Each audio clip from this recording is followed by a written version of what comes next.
Hi guys. Tonight we're standing just inside a medieval peasant house. And the first thing you notice is not what you see, but what you feel.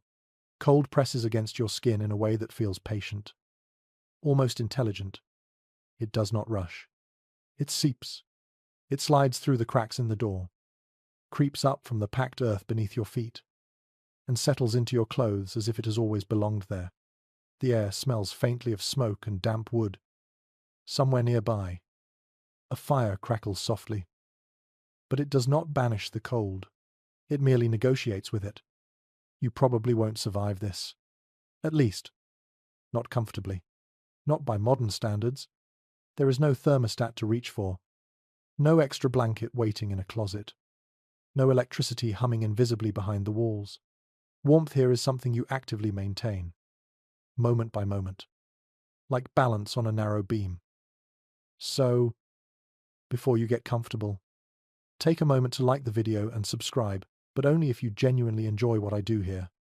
And while you're settling in, drop a comment telling me where you're listening from and what time it is for you right now.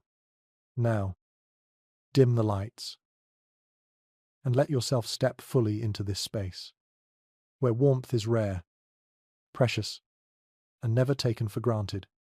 You stand still for a second, because movement actually makes you more aware of the cold. Your boots press into the floor, which is not really a floor in the way you know it. It is earth, packed hard by years of feet, swept daily, scattered with straw. The cold from the ground travels upward, quietly, efficiently. Medieval peasants understood something that modern heating hides from us. Cold is not just in the air, it lives in surfaces, in walls, in soil, in stone. Historians generally agree that the average medieval peasant home was colder indoors than most people today would tolerate for more than a few minutes. That is the mainstream reality. Even in winter, interior temperatures often hovered only a few degrees warmer than outside. Yet people lived entire lives like this. They raised children. They grew old. They slept, night after night, in rooms where their breath sometimes fogged faintly in the dark. You take a slow breath, and your lungs fill with air that feels heavier than modern air. Smoke never truly leaves this space. There is a hearth in the center of the room, or perhaps pushed against one wall, depending on region and period. It burns wood, peat, maybe dried dung. The fire is small right now, carefully managed. Firewood is too valuable to waste on showy flames. Heat is rationed. There is an odd comfort here. Though, the fire crackles. The walls lean inward slightly, as if protecting what little warmth they can trap. The ceiling is low enough that you instinctively hunch your shoulders. That was not an accident. Lower ceilings meant less air to heat. A simple architectural choice that quietly saved lives. Some scholars suggest that medieval people did not perceive cold the same way we do. Historians still argue whether this was a matter of physical adaptation or cultural expectation. Did their bodies actually tolerate lower temperatures better? Or did their minds simply frame cold as normal, unavoidable, and therefore less distressing? The debate lingers, unresolved. Like smoke near the rafters, you shift your weight, and straw rustles softly beneath your feet. That sound will follow you everywhere in this house. Straw is insulation, bedding, flooring, sometimes even wall stuffing. It traps air. It softens contact with the frozen ground. It smells faintly sweet when fresh, sour when old. In winter, it is renewed more often, because damp straw steals warmth instead of preserving it. There is no such thing as wasted heat here. Every action is quietly optimized. When the door opens, it is opened quickly. When it closes, it is shut firmly. You notice how the door frame is low and narrow. Another deliberate choice. Smaller openings mean less heat escapes, and fewer drafts sneak inside like thieves. A quirky detail emerges from household records and later rural traditions. Some peasants reportedly hung old cloaks or woven mats over doors at night, creating a primitive heat curtain. Not everyone did this. and the materials varied wildly. But the idea was the same everywhere. Slow the cold down. Make it work harder to reach you. You move closer to the hearth. Not too close. Sparks jump sometimes. And burns are serious matters when medical help is distant and infection poorly understood. The warmth on your shins feels immediate. Almost luxurious. Your back, meanwhile, remains cold. Medieval warmth is uneven. It comes in patches. You rotate yourself slowly, like meat over a spit, sharing time between warmth and chill. Above you, smoke drifts upward, escaping through a hole in the roof or through gaps in the thatch. Chimneys, as you imagine them, are rare or non-existent at this social level. The smoke stings your eyes slightly. You blink, and your eyes adjust. Living in smoke was part of the deal. Some historians believe this constant exposure helped preserve wooden beams by discouraging insects. Others argue it was simply tolerated because alternatives were too expensive or complex. Either way, you lived in it. You slept in it. You listen. Outside. Winter sounds are muted. Snow absorbs noise. Wind hums softly, pushing against walls that flex just a little under pressure.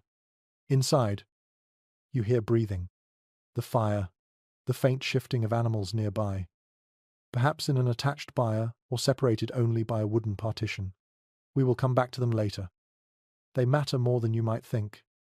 For now, you begin to understand the core truth of medieval peasant warmth. It was never about comfort. It was about survival. Staying warm meant staying alive. Keeping fingers flexible enough to work. Joints loose enough to move. Lungs strong enough to endure months of cold air and damp conditions.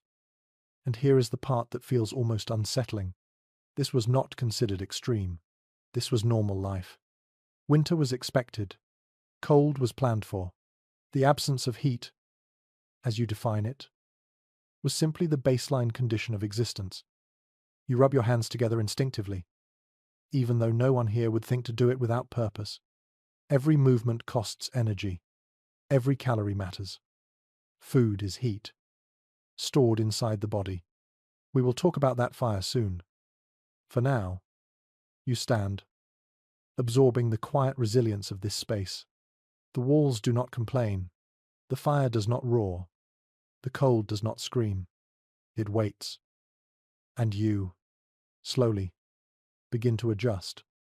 You begin to notice the house itself in a new way, not as shelter in the modern sense, but as a quiet tool designed to bargain with winter. Every part of it seems to lean inward, conspiring to keep warmth from escaping too quickly. The walls are thick, far thicker than you would expect for people with limited resources. Stone in some regions, wattle and daub in others, packed with clay, straw, dung, anything that could slow the movement of cold air. These walls are not about beauty. They are about time. Every extra minute they hold warmth could mean the difference between comfort and shivering. You step closer and run your fingers along the interior surface. It feels cool, but not biting. The material absorbs heat slowly, and releases it just as slowly. That is the point. Historians broadly agree that thermal mass, though not understood scientifically at the time, was exploited instinctively. Thick walls stored the day's warmth and gave it back reluctantly after sunset. Not enough to feel warm, exactly, but enough to soften the drop. The windows catch your attention next. Or rather, the lack of them does.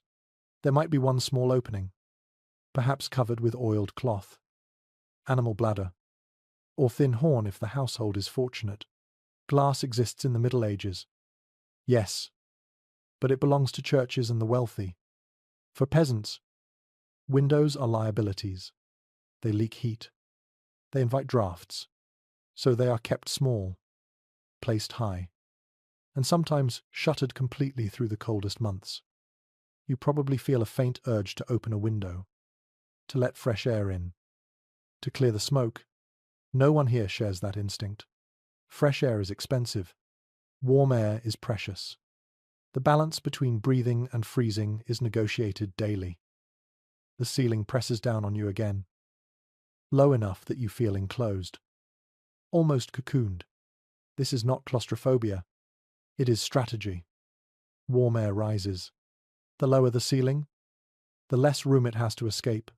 Medieval builders may not have spoken in terms of convection, but generations of trial and error taught them what worked.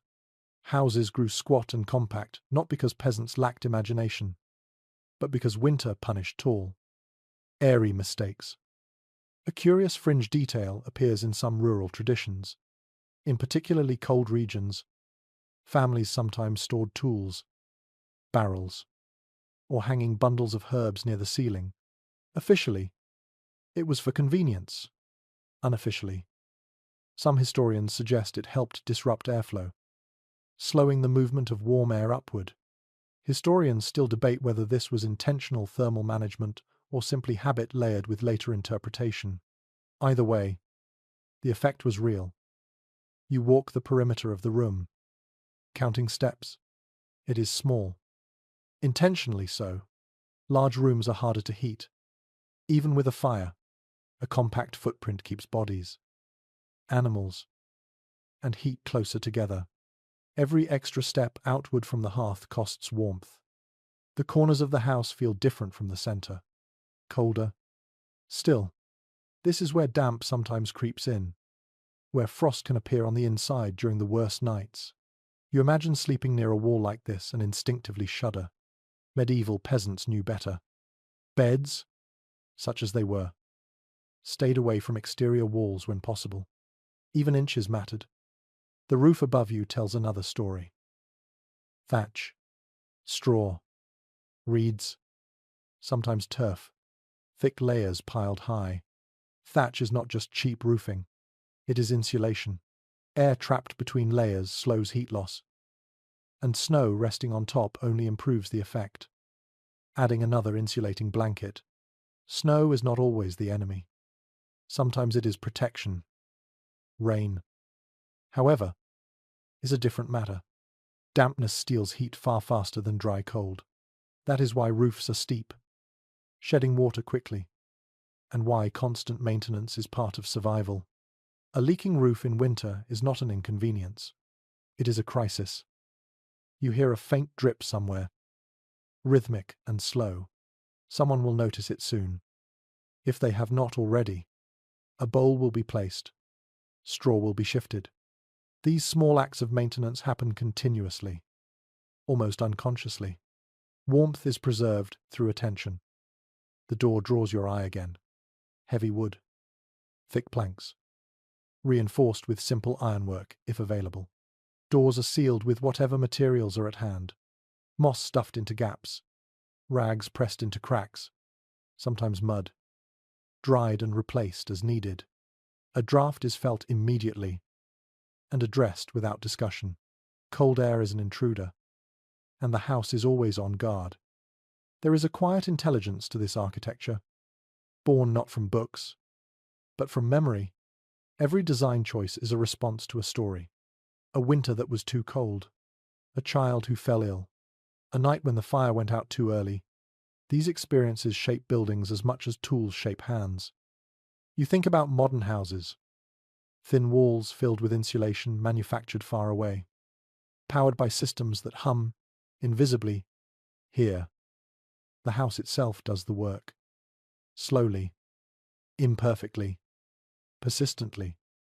Some scholars suggest that medieval peasants experienced their homes almost as living companions. The house aged with them. It creaked in winter. It smelled different in summer. It responded to care. Neglect showed quickly. Historians still argue whether this emotional connection influenced how people endured harsh conditions, or if it is a romantic projection layered on later by writers longing for simplicity. The truth likely sits somewhere in between.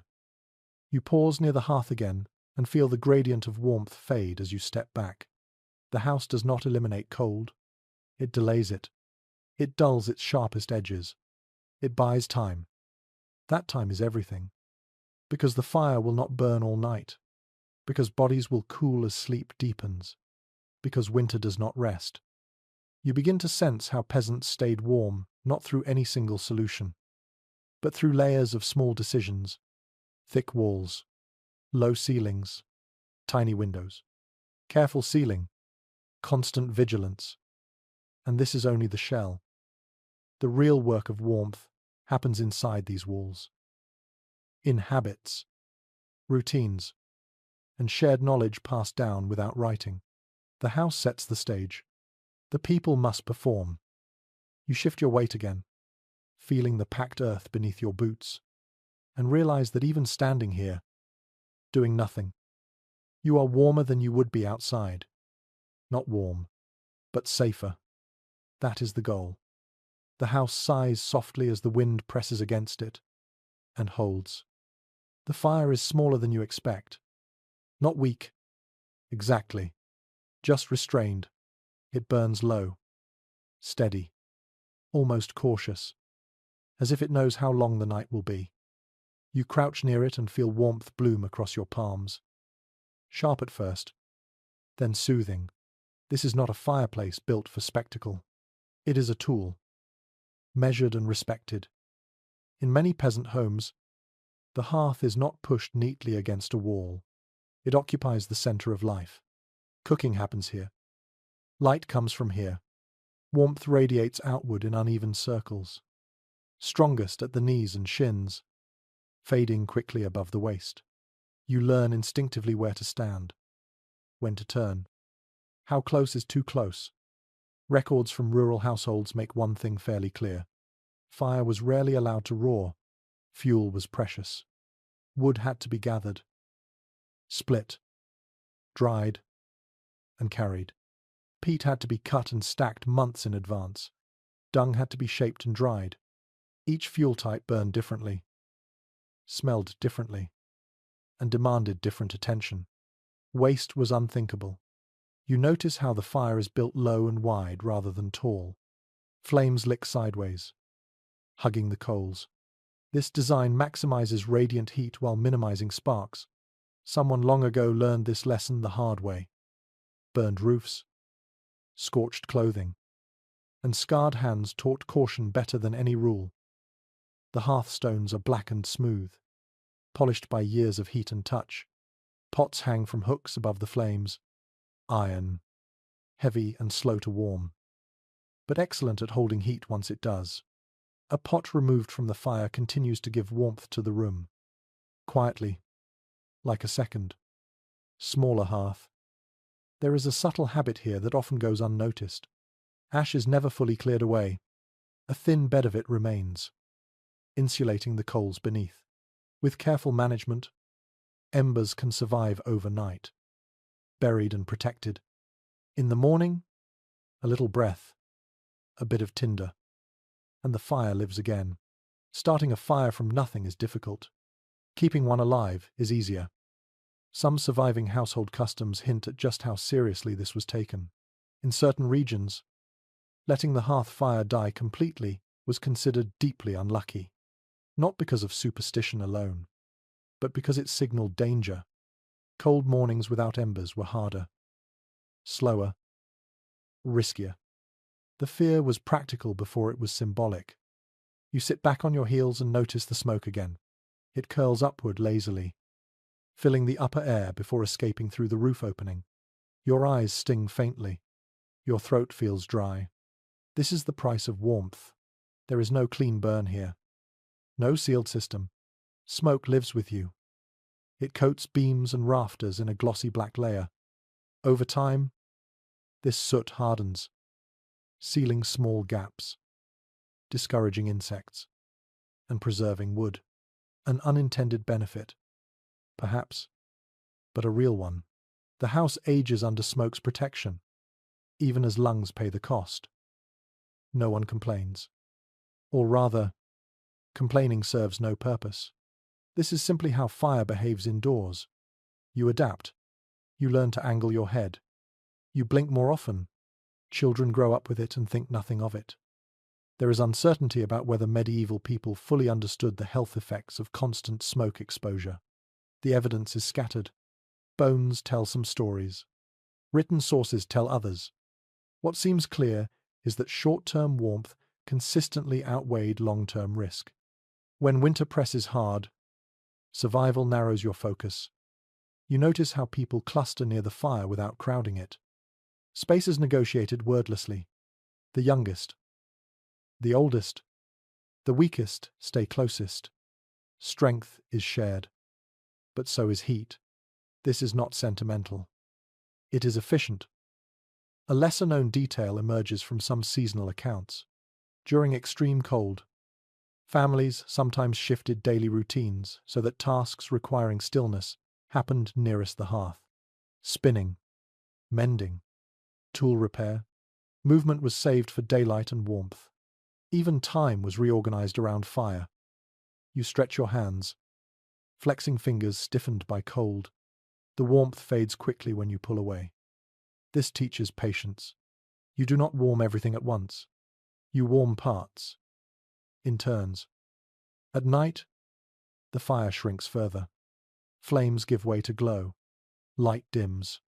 Shadows grow long and heavy. The room cools noticeably, inch by inch. Someone adds a final log, carefully chosen, too large, and it burns wastefully. Too small, and it disappears too soon. The hearth is never trusted blindly. Someone always wakes during the night.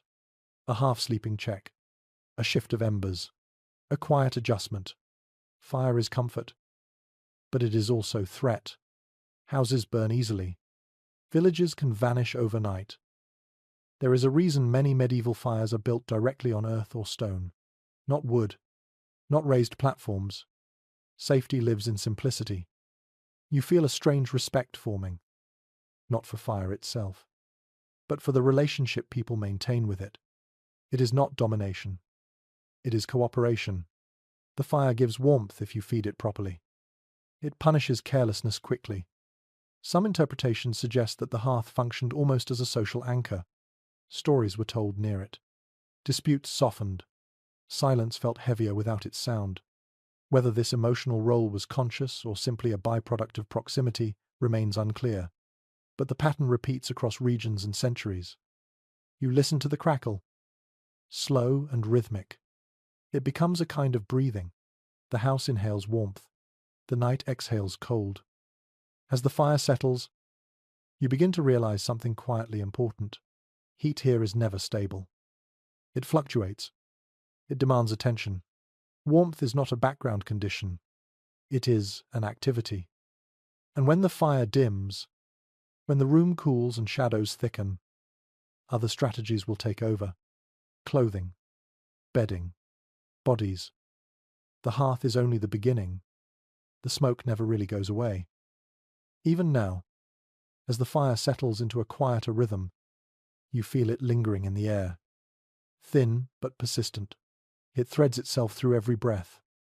Not harsh enough to choke, not light enough to ignore.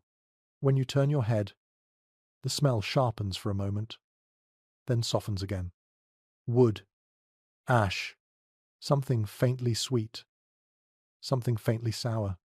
Smoke becomes part of the house's texture, as familiar as the walls themselves. You blink slowly. Your eyes adjust. People here do not squint or cough the way you expect. They have learned how to exist in this atmosphere. Heads tilt instinctively. Children are taught early where to sit, where not to linger too long. Smoke rises, but not neatly. It pools near the ceiling, drifts sideways, sinks back down when the fire shifts. The room breathes unevenly. In many peasant homes, there is no chimney in the modern sense. Instead, smoke escapes through a hole in the roof, through gaps in thatch, through imperfect seams where materials meet. This is not careless construction. It is the result of limited options. Building a proper chimney requires skill, materials, and money most peasants do not have. What seems clear from household layouts across medieval Europe is that smoke-filled interiors were normal rather than exceptional. People did not consider them failures. They were simply the cost of having fire indoors at all. You feel a faint warmth gathering near the ceiling. Unreachable. Hovering above your head. Warm air rises and stays there. Trapped just out of reach. This is why people sit. Crouch. Lie down. Standing wastes heat. Warmth lives low, close to the ground, near the fire's reach. The smoke leaves its mark everywhere. Beams overhead are darkened to a deep, glossy brown. Rafters shine faintly in the firelight. Polished, not by care, but by years of soot. Over time, this layer hardens, sealing cracks and discouraging pests.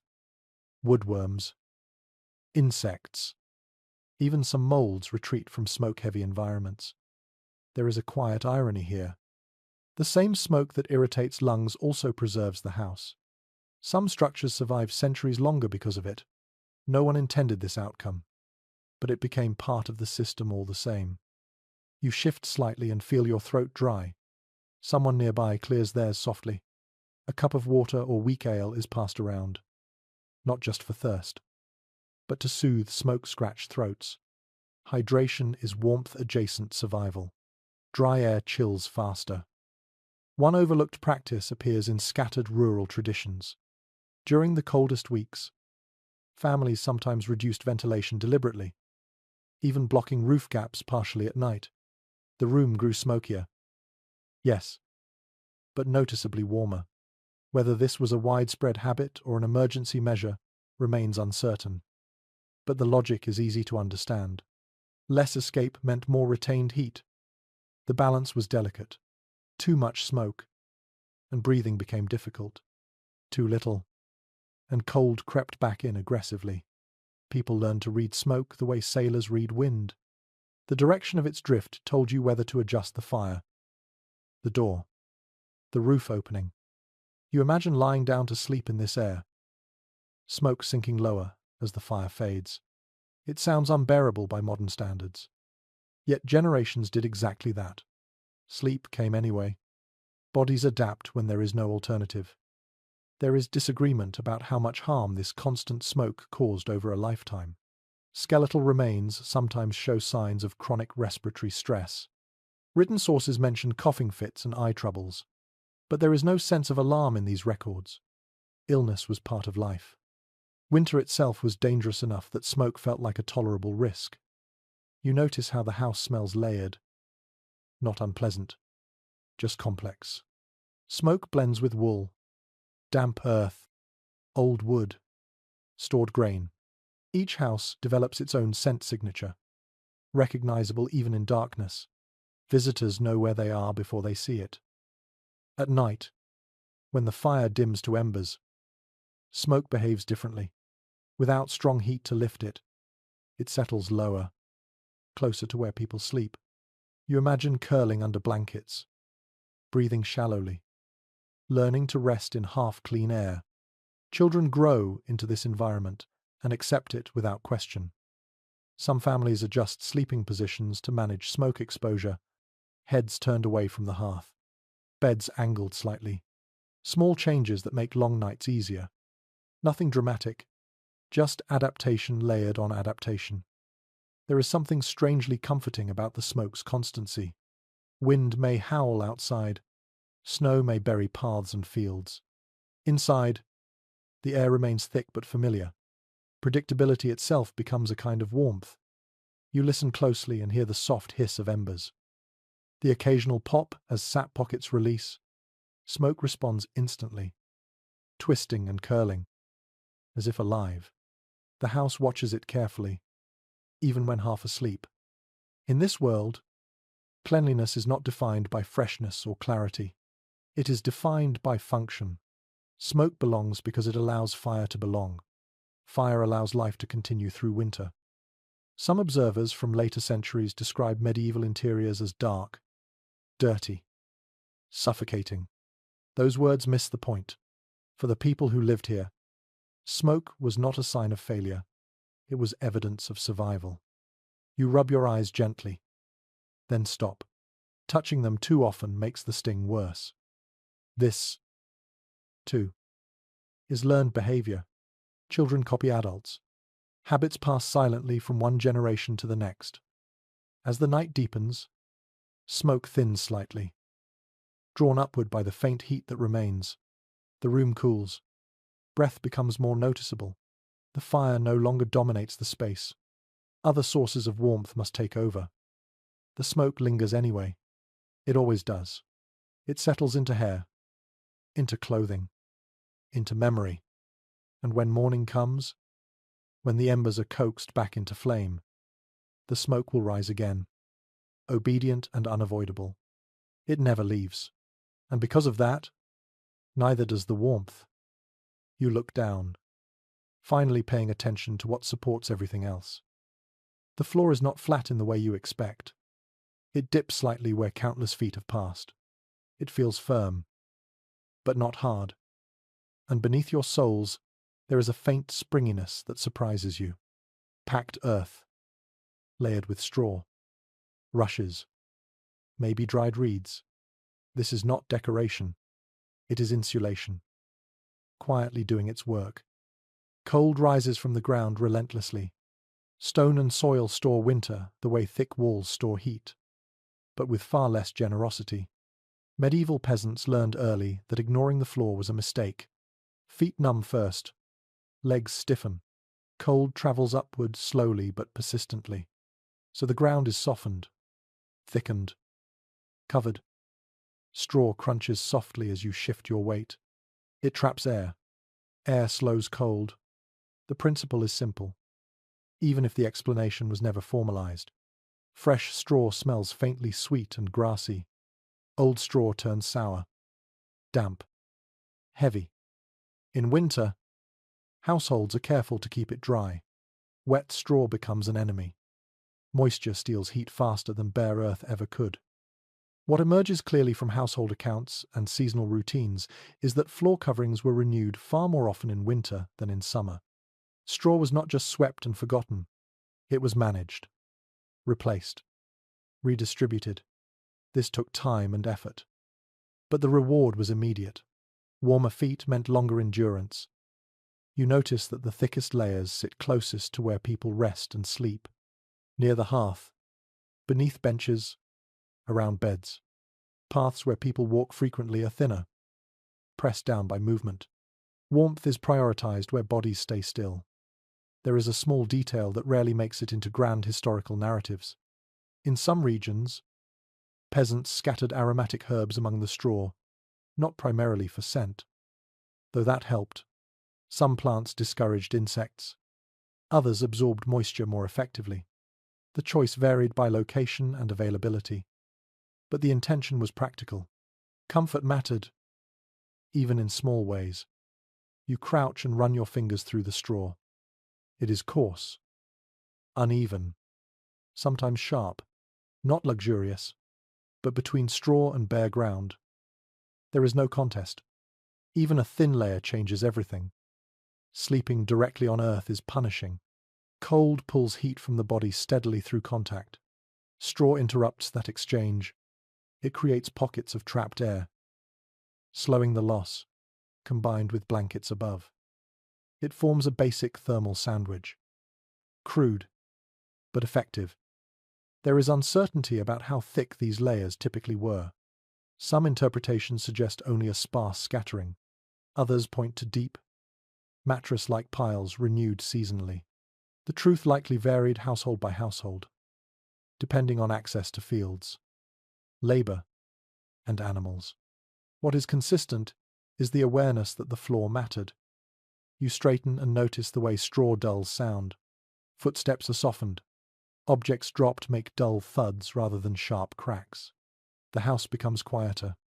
Winter already muffles the outside world with snow and still air. Inside, straw deepens the silence.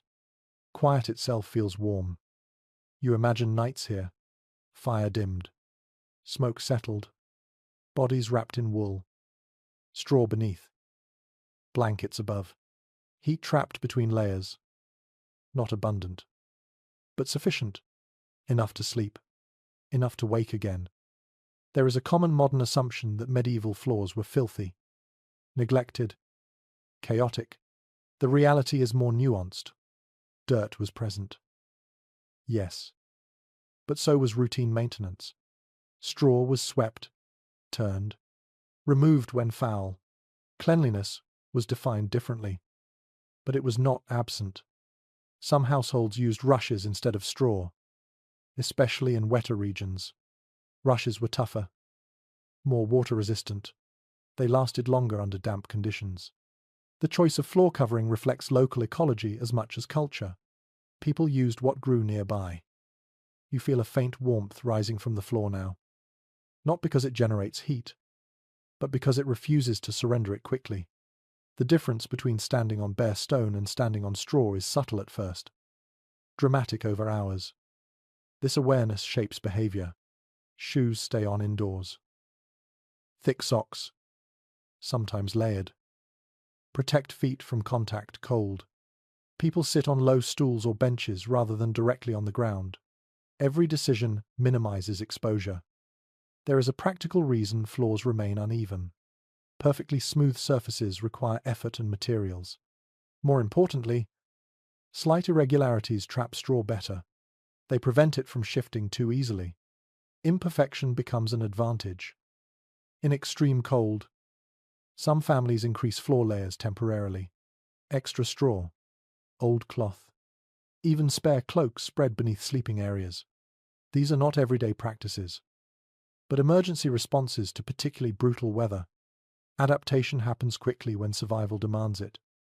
You notice that children play closer to the ground than adults, crawling, sitting, rolling in straw. They learn early where warmth lingers and where it fades. Cold teaches spatial awareness.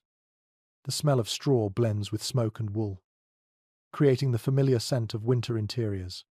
It signals safety, shelter. The outside world may be frozen solid, but here, the ground itself feels gentler. Some interpretations suggest that living so close to Earth created a different relationship with temperature. Modern floors insulate us completely from the ground. Medieval floors mediate. You feel cold, but not all at once. The sensation is gradual, manageable.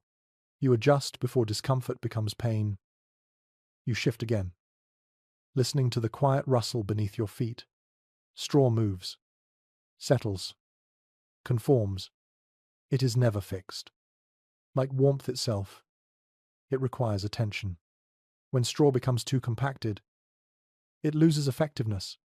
Someone will loosen it with a rake or fork. When it becomes damp, it will be replaced. These tasks are unremarkable, woven into daily life.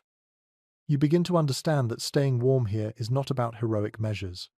It is about dozens of small, uncelebrated choices. A handful of straw added at the right moment, a damp patch removed before nightfall, a path redirected to preserve thickness where sleep will come. The floor does not draw your eye.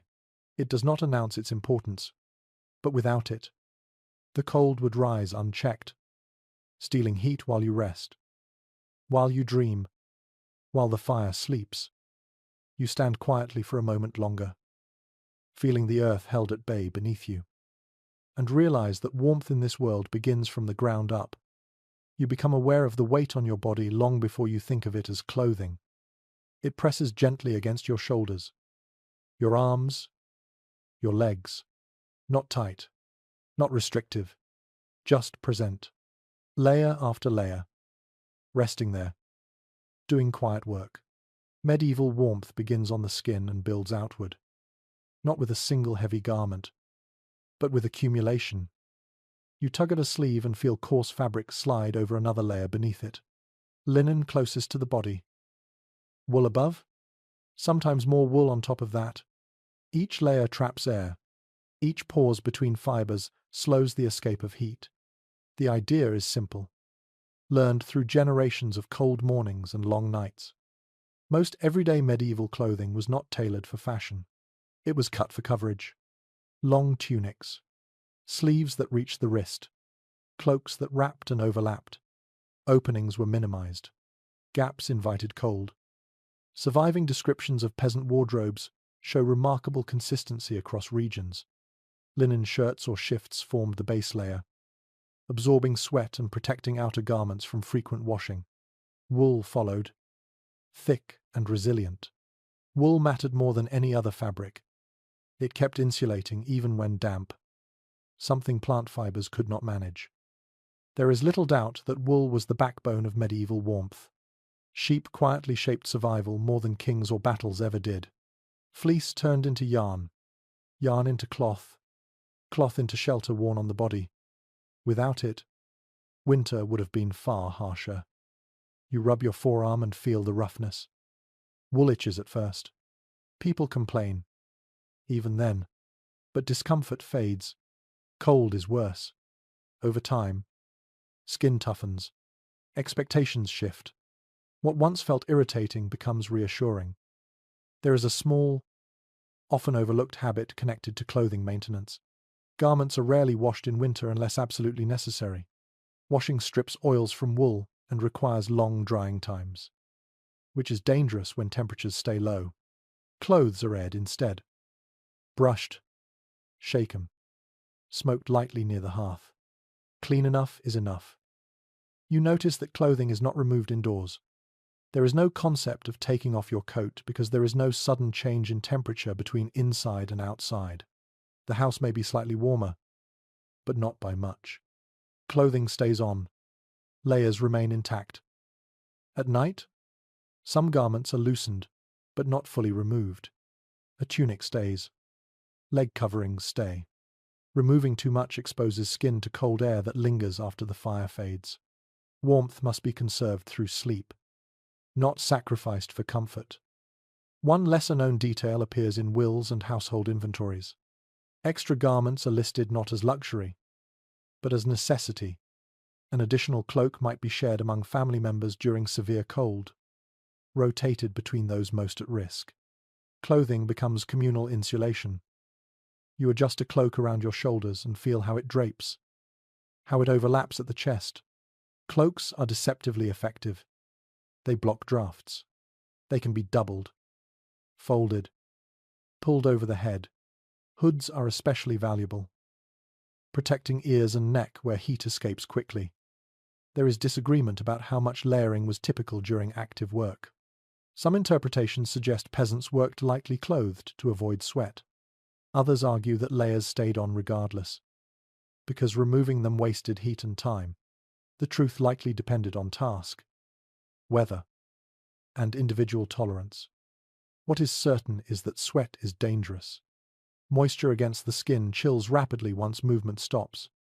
People learn to pace themselves, to slow down before sweating heavily, to open a cloak briefly, then close it again. Temperature regulation becomes a skill. You notice how cuffs are tight, ankles wrapped, necklines modest. Open skin is minimized. Even hands are protected when possible. Mittens, not gloves, appear in colder regions. Fingers share warmth better together than separated. Children wear scaled-down versions of adult clothing, not playful. Practical. Growth is anticipated. Garments are let out. Patched. Adjusted. A coat may pass through several children before it falls apart. Each repair adds another layer of thread, another small barrier against cold. Clothing carries smell. Smoke embeds itself deeply. Wool absorbs it and holds it. This is not unpleasant here. Smoke-scented clothing repels insects and blends with the house. Scent becomes another form of familiarity. You feel the stiffness of dried wool near the hem of your garment. Where it has brushed snow or damp earth earlier, it will soften again near the fire. This cycle repeats daily. Clothing moves between cold and warmth, stiff and supple, night and day. Some households keep a winter set of garments, heavier and less frequently worn. These emerge when temperatures drop sharply. They are not washed until spring. Their weight is reassuring. You feel it settle over you like armor. You begin to understand that clothing here is not identity. It is infrastructure, as essential as walls and fire. Without layers, nothing else matters. There is a quiet rhythm to dressing in the morning. Not rushed, not dramatic. Layers go on in the same order every day. Muscle memory takes over. Even half awake, you know what comes next. Linen, wool, wool again, cloak. At night, garments are placed carefully, not left on the floor, hung near warmth, but not too close to fire. Dampness is checked. Small repairs are made immediately. A tear invites drafts. A loose seam wastes heat. You imagine the silence of winter evenings. Hands moving automatically. Stitching by firelight. Breath fogging faintly as the room cools. Clothing is adjusted. Not admired. Some modern observers underestimate how heavy medieval clothing was. Wearing several kilograms of fabric changes posture, movement, fatigue. But it also creates a constant thermal buffer. You carry warmth with you. You do not rely entirely on the house. As the night deepens, you pull the cloak tighter, feeling the layers settle. Your body heat begins to accumulate inside the fabric. Not quickly, but steadily. Clothing does not defeat the cold. It delays it. It softens it. It gives you time. And in a world where winter stretches endlessly forward, time is warmth. You start to notice the sheep. Not directly. Not yet. But their presence is everywhere. In the smell of the wool, in the weight of your clothing, in the way warmth clings even when the fire fades. Long before sheep appear in your sight, they have already done their work. Wool is not just fabric here. It is strategy. It is insurance. It is the quiet reason winter does not win. You pinch the cloth at your sleeve and feel how dense it is. How springy. Wool fibers trap air naturally, curling and locking together in ways plant fibers cannot. That trapped air becomes a barrier, slowing the escape of body heat. Even when the wool grows damp from breath or snow, it continues to insulate. This single property changes everything. Across medieval Europe, sheep outnumber people in many regions. This is not coincidence. Fleece is renewable. It grows back every year. It does not require killing the animal. In a world where resources are stretched thin, that matters. What emerges consistently from agricultural records is how carefully sheep were protected through winter. They were fed first in lean times, sheltered more carefully than cattle in some places. Their survival meant future warmth, not just meat or milk. You imagine the rhythm of shearing months earlier, spring or early summer. Wool cut close, washed, carded, spun. Every step takes time. Every step involves hands. Spinning happens whenever spare moments appear. By firelight, by daylight, while watching children, while resting aching backs. Thread accumulates slowly, patiently. That thread becomes cloth, woven tightly enough to block wind, loosely enough to breathe. The balance is learned, not taught. A poorly woven cloth leaks warmth. A too tight weave becomes stiff and uncomfortable. Generations refine the skill. There is a subtle detail in medieval clothing that often goes unnoticed. Seams are placed where heat loss matters least. Shoulders are reinforced. Overlaps are generous. Gaps are avoided.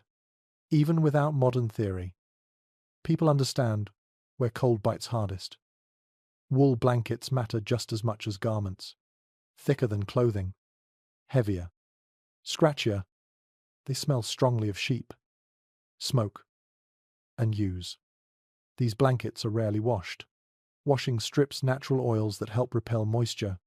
Instead, they are aired, beaten, smoked lightly. Clean enough is sufficient. You pull a wool blanket over your shoulders and feel its immediate effect. The weight presses warmth inward. Your breathing slows slightly. There is comfort in heaviness. Modern weighted blankets echo this ancient logic, though few realize it. Sleeping under wool changes posture. You curl instinctively, minimizing exposed surface area. Heat gathers in the core. Extremities cool first. This is expected. Toes go numb. Fingers stiffen. The body protects what matters most. Some accounts suggest that multiple people shared blankets in extreme cold. Not always full body contact, but overlapping edges. Layered coverage. Warmth spreads outward through fabric more evenly when shared. Privacy yields to survival without drama. There is disagreement about how standardized wool quality was among peasants. Some interpretations paint a picture of coarse, inconsistent fabric. Others argue that rural wool, while rough, was remarkably functional and well adapted to climate. Both views likely hold truth depending on region and year. Weather affects sheep, sheep affect cloth. You notice how wool dulls sound. It absorbs noise, softens echoes. Rooms filled with wool feel quieter, calmer. Winter already hushes the world outside. Inside, wool deepens that silence. Rest becomes easier. The smell of wool is everywhere now. Earthy, animal, familiar. It blends with smoke and straw into a single winter scent. That smell becomes a signal to the body. Shelter, safety, night. Children learn early how to manage wool, how to shake off snow before it melts into dampness, how to hang garments near warmth without scorching them, how to turn blankets to dry evenly. Mistakes are corrected gently. Cold teaches quickly. Wool is also patched endlessly.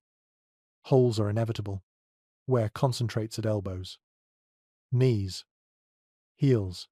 Repairs add layers, not weakness. A patched garment is often warmer than a new one. Thread thickens the fabric. History accumulates visibly. You think about how little wool is wasted. Scraps become mittens. Felted pieces become insoles. Even felted. Shrunk wool still insulates. Nothing warm is discarded lightly. In colder regions, wool is sometimes felted deliberately, compressed with moisture and pressure into dense sheets. Felt blocks wind almost completely. It is heavier, stiffer, but brutally effective. Felt cloaks are not elegant, but winter does not reward elegance. There is a quiet intimacy in wool production. Families know which sheep produce softer fleece, which produce longer fibers. Preferences form. Choices are remembered. Wool connects people to animals in a practical, ongoing way. Some scholars suggest that medieval Europe's reliance on wool-shaped settlement patterns, trade routes, even political relationships. That may be true on a grand scale. But here, in this room, the impact is immediate and personal.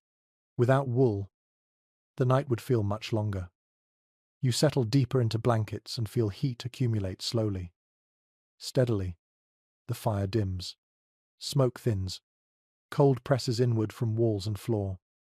But the wool holds. It does not create warmth. It guards it. Patiently, faithfully. As your breathing evens out, you realize that wool is not just clothing or bedding. It is the invisible wall closest to the body. The last line of defense when everything else cools. And when the hearth finally sleeps, when smoke fades and darkness thickens, it is the wool that stays awake with you. Sleep does not arrive here the way you expect it to. It is not a clean break between day and night. Not a sudden collapse into darkness. It comes in layers. Like everything else, the fire dims first. Light softens. Shadows stretch. The room cools inch by inch, giving your body time to adjust. You begin to arrange yourself deliberately. Sleeping is not passive here. It is a strategy. Beds, if they exist at all, are low. Sometimes nothing more than a wooden frame or a raised platform. Often just a pallet laid over straw. Height matters. Cold pools near the ground. Yes, but contact with earth steals heat more aggressively than cold air does. A little elevation helps. Not much, just enough. You position yourself away from exterior walls. This is instinctive. Even without touching them, walls radiate cold inward after sunset. The difference between sleeping a foot away and sleeping against the wall is noticeable by morning.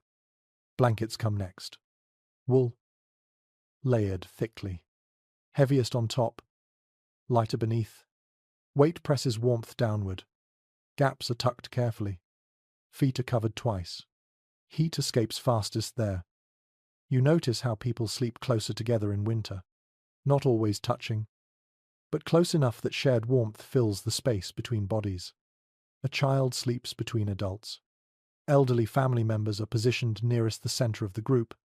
This is not spoken. It simply happens. Some households sleep with heads oriented away from the hearth, others toward it. The choice depends on smoke behavior in that particular house. Each family learns its own patterns. There is no universal rule, only local wisdom. There is an old habit, rarely written down, but widely practiced. People sleep wearing caps, simple cloth, tied under the chin.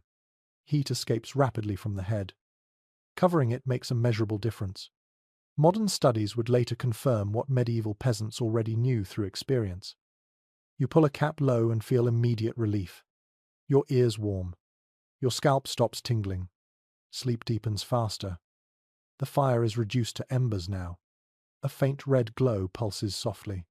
Someone has placed a large log nearby, ready for morning. Not on the fire. Beside it.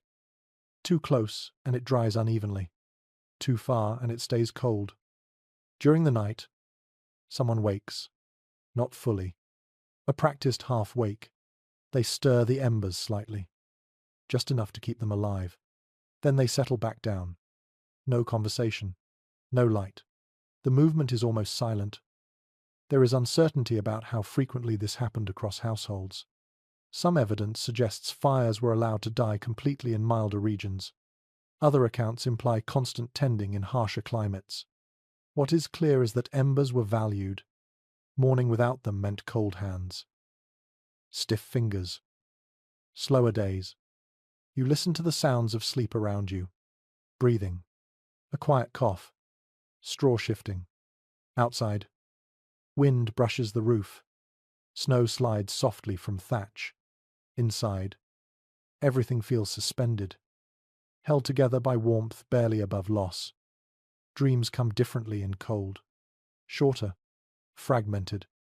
You wake more often. But waking does not always mean rising. You adjust blankets. Tuck a foot. Curl tighter. Sleep resumes. There is a shared understanding that night is dangerous. Cold deepens after midnight. Bodies cool. Fires fade. Vigilance increases slightly. Even in sleep, awareness lingers. Some families keep a small animal nearby at night. A cat curled near feet. Occasionally a dog. They add warmth. Yes. But more importantly, they sense changes. A sudden draft. A noise outside. A shift in fire behavior. Animals become part of the warning system. You realize that sleeping here is not about perfect rest. It is about recovery. Enough warmth to avoid illness. Enough rest to work again tomorrow. Luxury does not factor into the equation. There is disagreement about how many hours peasants slept in one stretch. Some interpretations suggest segmented sleep, with a waking period around midnight. Others argue that sleep simply lightened and deepened naturally in response to cold and fire cycles. Both possibilities fit the evidence. The night was not rigidly scheduled. You feel your muscles relax slowly as heat stabilizes under the blankets. The initial chill fades into background sensation. Breathing steadies. Thoughts drift. In the darkness, you become aware of small details. The smell of wool, the faint tick of cooling embers, the distant sound of animals shifting in their sleep. These become signals of safety. Outside, winter holds the land in silence. Fields frozen. Paths buried. The world narrowed to this room. Inside, warmth is fragile but sufficient. It depends on preparation, positioning, and habit. Miss one, and the night becomes long. You adjust one last time, pulling the blanket edge closer to your chin. The cap stays in place. Feet are tucked. The floor's cold remains at bay. Sleep settles over you. Not deep and heavy, but steady enough. The kind that keeps you alive. And as the night wears on, as the fire fades and the cold presses inward, your body holds its heat carefully, guarded by wool, by habit, by the quiet knowledge passed down through countless winters. You hear them before you see them. A soft shuffle, a low breath, the faint clink of a hoof against wood. The animals are close. Closer than modern instincts might prefer. But here, in winter, Distance is a luxury few can afford. Livestock are not kept far away when cold tightens its grip. Separation wastes heat, so barns press against houses. Buyers share walls. Sometimes there is no true division at all, just a wooden partition, slatted and imperfect, allowing warmth, sound, and smell to pass freely. You wrinkle your nose at first. Animal scent mixes with smoke and damp straw. It is strong, earthy, alive, but it carries something else with it. Heat. A cow produces a remarkable amount of warmth simply by existing. Sheep, goats, pigs, even chickens contribute their share. A cluster of bodies radiates steady heat through the night. Slow and reliable. Not dramatic, not flickering like fire. Constant. Across many medieval settlements, it becomes clear that animals were deliberately housed close during winter months. This was not merely convenience, it was calculation. Heat lost from animals into open air was wasted. Heat shared with humans extended survival on both sides. You step closer to the partition and feel the difference immediately. The air is warmer here, heavier. Moisture hangs in it. Breath fogs less. This side of the house feels protected, buffered from the worst of the night. There is a common misconception that medieval peasants lived in filth by choice. The reality is more restrained. Animals are not allowed to roam freely indoors. They are contained, bedded deeply, cleaned regularly. Especially in winter, when dampness invites illness. Manure is valuable fertilizer. Waste is managed, not ignored. A lesser-known practice appears in some rural traditions. Straw used for animal bedding is later transferred to human sleeping areas after partial use. The animal's warmth dries it, softens it, enriches it. Then it becomes insulation for people. Heat is recycled, not squandered. You hear the slow chewing of a cow, the quiet contentment of ruminating. Animals conserve energy in winter too. Movement is minimized. Feeding is measured. Survival synchronizes across species. There is uncertainty about how widespread true cohabitation was across all of medieval Europe. Some interpretations emphasize regional differences, with northern climates favoring closer integration, while milder regions maintained more separation. Both patterns appear in the record. What remains consistent is the logic behind the choice. You notice that people sleep closer to the animal side of the house during the coldest nights.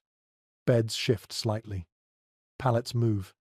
Warmth maps itself onto living space. No one needs to explain why. Children are warned not to startle animals at night. A sudden kick can be dangerous. Calm is essential. Familiarity grows. Animals recognize voices. They respond to routine. Winter deepens these relationships. There is another benefit that is rarely mentioned. Animals help regulate humidity. Their breath adds moisture to dry winter air, easing cracked skin and sore throats. Too much moisture invites mold, but too little sharpens cold. Again, balance is learned through experience. You feel a strange comfort in the sounds. Breathing, shifting, occasional snorts. They anchor the night, reminding you that life continues even as fields sleep under snow. Some households keep smaller animals directly in the living space during severe cold. Chickens roost in corners. Rabbits are brought indoors, not out of sentiment, but necessity. Frozen livestock means lost food, lost wool, lost warmth. There is disagreement about how people felt emotionally about this closeness. Did they find comfort in it, or simply accept it as unavoidable? Written sources are scarce on feelings. What survives are patterns of behavior, and those patterns suggest practicality over preference. You imagine waking in the night, half asleep, hearing a cow shift and feeling warmth pulse faintly through the wall. It is reassuring. The fire may fade, but the animals remain warm. Their bodies do not extinguish. Morning comes earlier, near animals. Sounds increase as they stir. Anticipating feeding, this nudges people awake. Winter mornings are hard. Stiff joints, cold fingers, But animals demand attention. Their needs pull people out of blankets and toward the hearth. In return, animals give milk, labor, wool, meat, and heat. The exchange is constant. Winter makes this relationship visible. You begin to understand that medieval warmth is communal not just among people, but across species. Survival blurs boundaries modern life insists upon. Comfort yields to continuity. The smell no longer bothers you. It has become part of the night's texture, woven into warmth itself. Cleanliness here means functionality, not separation. You settle back down, nearer the partition now, feeling the air grow slightly less sharp. The animal side of the house hums softly with life. The cold presses against outer walls, but inside, warmth circulates slowly, patiently. Fire, wool, straw, bodies, animals. No single element is enough on its own. Together, they create a fragile equilibrium that holds through winter's longest nights. And as you drift toward sleep again, the quiet presence of animals nearby reminds you that survival here is shared. Warmth does not always come from outside the body. Sometimes it is carried within, released slowly, deliberately, through digestion and effort. Food here is not just nourishment, it is fuel. It is internal fire. You feel it after eating, a gentle spread through the chest, the belly. Muscles loosen slightly, fingers regain feeling. This is not imagination. Dense food produces heat as it breaks down. People notice this long before anyone explains why. Meals shift with the season. In winter, light foods disappear. Fresh vegetables are rare. What remains is heavy, filling, stubbornly caloric. Bread thick with grain. Porridge made from oats or barley. Stews rich with fat when available. Even small amounts of grease are prized. What emerges clearly from winter household patterns is that fat matters. Animal fat especially. It burns slowly in the body, releasing energy over time. Lean meat fills the stomach but fades quickly. Fat sustains. That difference is learned through long nights and harder mornings. You dip bread into a pot and feel the warmth of it against your fingers. The stew is simple. Whatever was preserved from autumn: beans, onions, root vegetables, a scrap of salted meat if fortune allowed.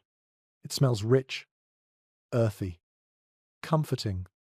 Salt plays a role too. Preserved foods dominate winter diets.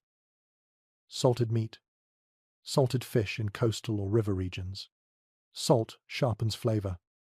Yes, but it also encourages thirst, which keeps people drinking fluids that warm the body from within. There is a quiet rhythm to winter eating. Meals cluster around the hearth. People eat slowly, deliberately, not because food is scarce at every table, but because warmth lasts longer when digestion stretches out. You notice that the largest meal often comes late in the day, after work is done, after the body has cooled. Eating before sleep helps generate warmth through the coldest hours. Nighttime hunger is dangerous. It drains heat when reserves are already low. A lesser-known habit appears in some rural traditions.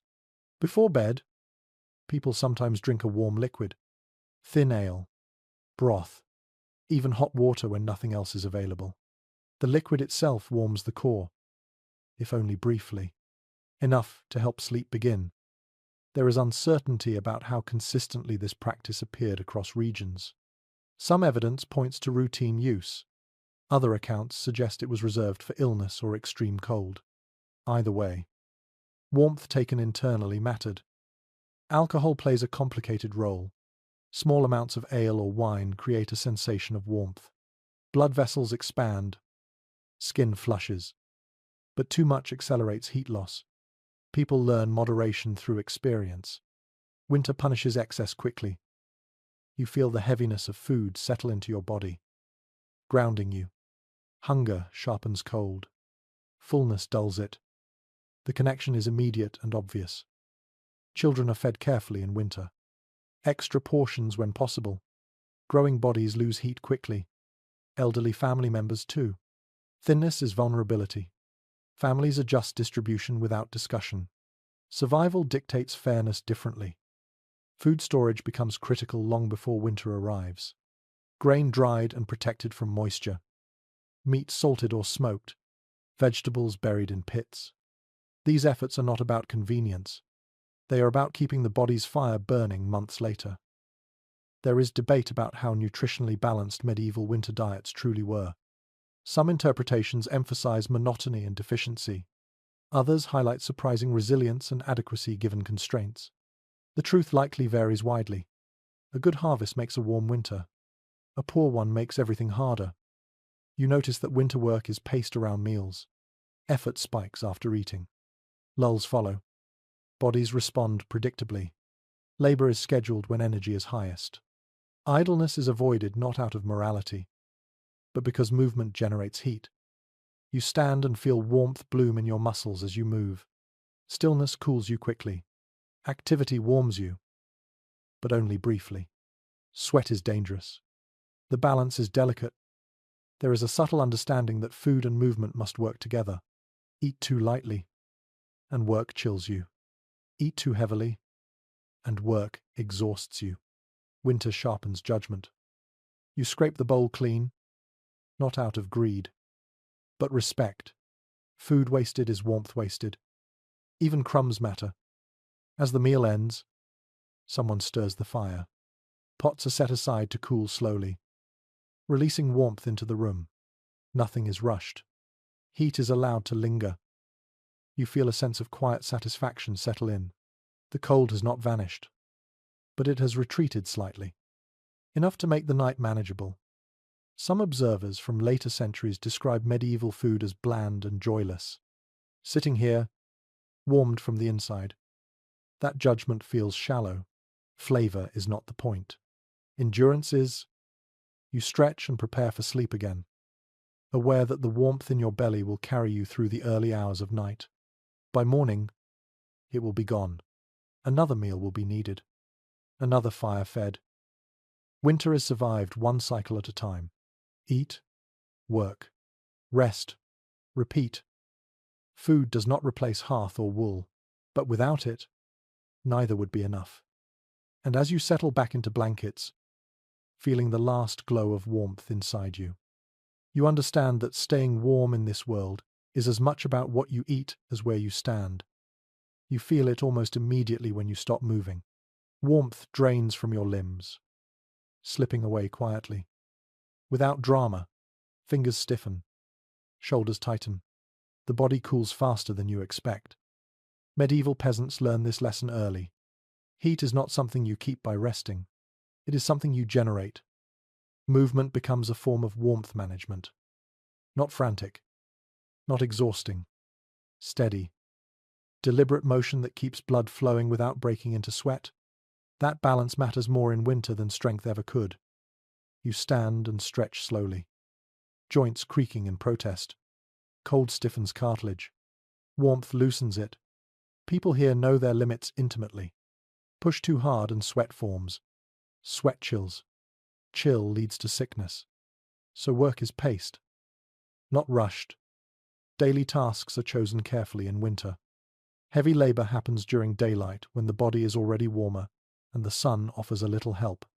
Indoor tasks fill the coldest hours. Spinning, mending, tool repair, grain grinding, anything that keeps hands moving without soaking clothing. What appears consistently in winter routines is the avoidance of long inactivity. Sitting too long invites cold to settle deep, even during conversation. Hands stay busy. Wool is carded. Rope is twisted. Small motions accumulate warmth over time. You notice how people shift positions frequently. Standing becomes sitting. Sitting becomes crouching. Limbs are tucked and untucked. Blood is encouraged to circulate. This is not fidgeting. It is thermal awareness. There is a small but telling habit passed down quietly. When someone begins to shiver, they are given a task, not rest, not sympathy, movement. Stir the fire. Fetch water. Walk the perimeter. Shivering means heat loss has begun. Action stops it. Children are rarely told to sit still for long in winter. Restlessness is tolerated, even encouraged. Play becomes exercise. Running indoors is frowned upon. But movement itself is valued. Energy keeps them warm. Elderly family members move less easily, but they are not allowed to become still for too long. Gentle tasks are found: sorting, peeling, folding. Hands move even if bodies cannot roam. Warmth must be coaxed continuously. There is disagreement about how demanding winter labor truly was compared to summer. Some interpretations suggest reduced workloads. Others point out that survival tasks simply changed form rather than intensity. Both are partly right. Fields rest. But bodies do not. You step outside briefly and feel the cold bite immediately. It is sharper here, cleaner. The contrast is striking. You move instinctively, stamping feet, swinging arms, before the chill can settle. No one stands idle outdoors in winter unless forced. Fuel gathering itself becomes a warming task. Chopping wood, carrying peat, breaking frozen dung cakes. These jobs heat the body quickly. But they also risk sweat. Layers are adjusted carefully. Cloaks open briefly, then closed again. You notice how people pause often. Short breaks, not long rests. Just enough to catch breath. Not enough to cool completely. The rhythm is learned. Work flows in pulses. There is a subtle understanding that winter rewards consistency. Bursts of intense effort followed by collapse invite cold to rush in. Slow. Continuous activity maintains equilibrium. Some households keep simple indoor exercise routines without naming them as such. Walking back and forth while reciting prayers. Stretching limbs before bed.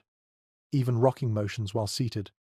These habits warm muscles and calm the mind simultaneously. You feel your own body responding as you move. Heat builds.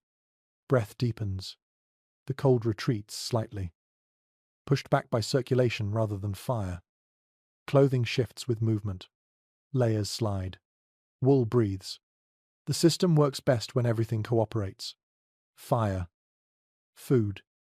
Clothing. Motion. Remove one. And the rest strain. There is uncertainty about whether people consciously understood this balance or simply felt it intuitively. Written instructions are rare. What survives is pattern. And the pattern suggests deep embodied knowledge rather than theory. You watch someone rake straw near the sleeping area. Not because it needs doing urgently, but because the motion keeps them warm. Tasks are invented when necessary. Cleanliness becomes opportunity. At night, movement does not stop entirely. People shift under blankets, curl and uncurl. Small adjustments prevent stiffness. Even in sleep, bodies resist cold through motion. You realize that warmth here is never passive. Even rest involves micro-movements. Stillness belongs to summer. Winter demands participation. The house itself seems to respond. Floors rustle softly. Shadows move. The space feels alive, animated by human motion. Some later observers misinterpret this constant activity as hardship. It is that, yes, but it is also rhythm. Winter imposes a tempo, and people learn to move with it rather than against it. You slow your pace now, careful not to overdo it. Warmth has returned to your hands. That is enough. You settle back near the hearth, breathing evenly, feeling heat stabilize. Movement has done its work. Soon, the night will deepen again. Stillness will creep back in. And when it does, you will rise once more. Not out of restlessness, but necessity. Here, staying warm means staying in motion. You begin to notice how closely time itself clings to warmth.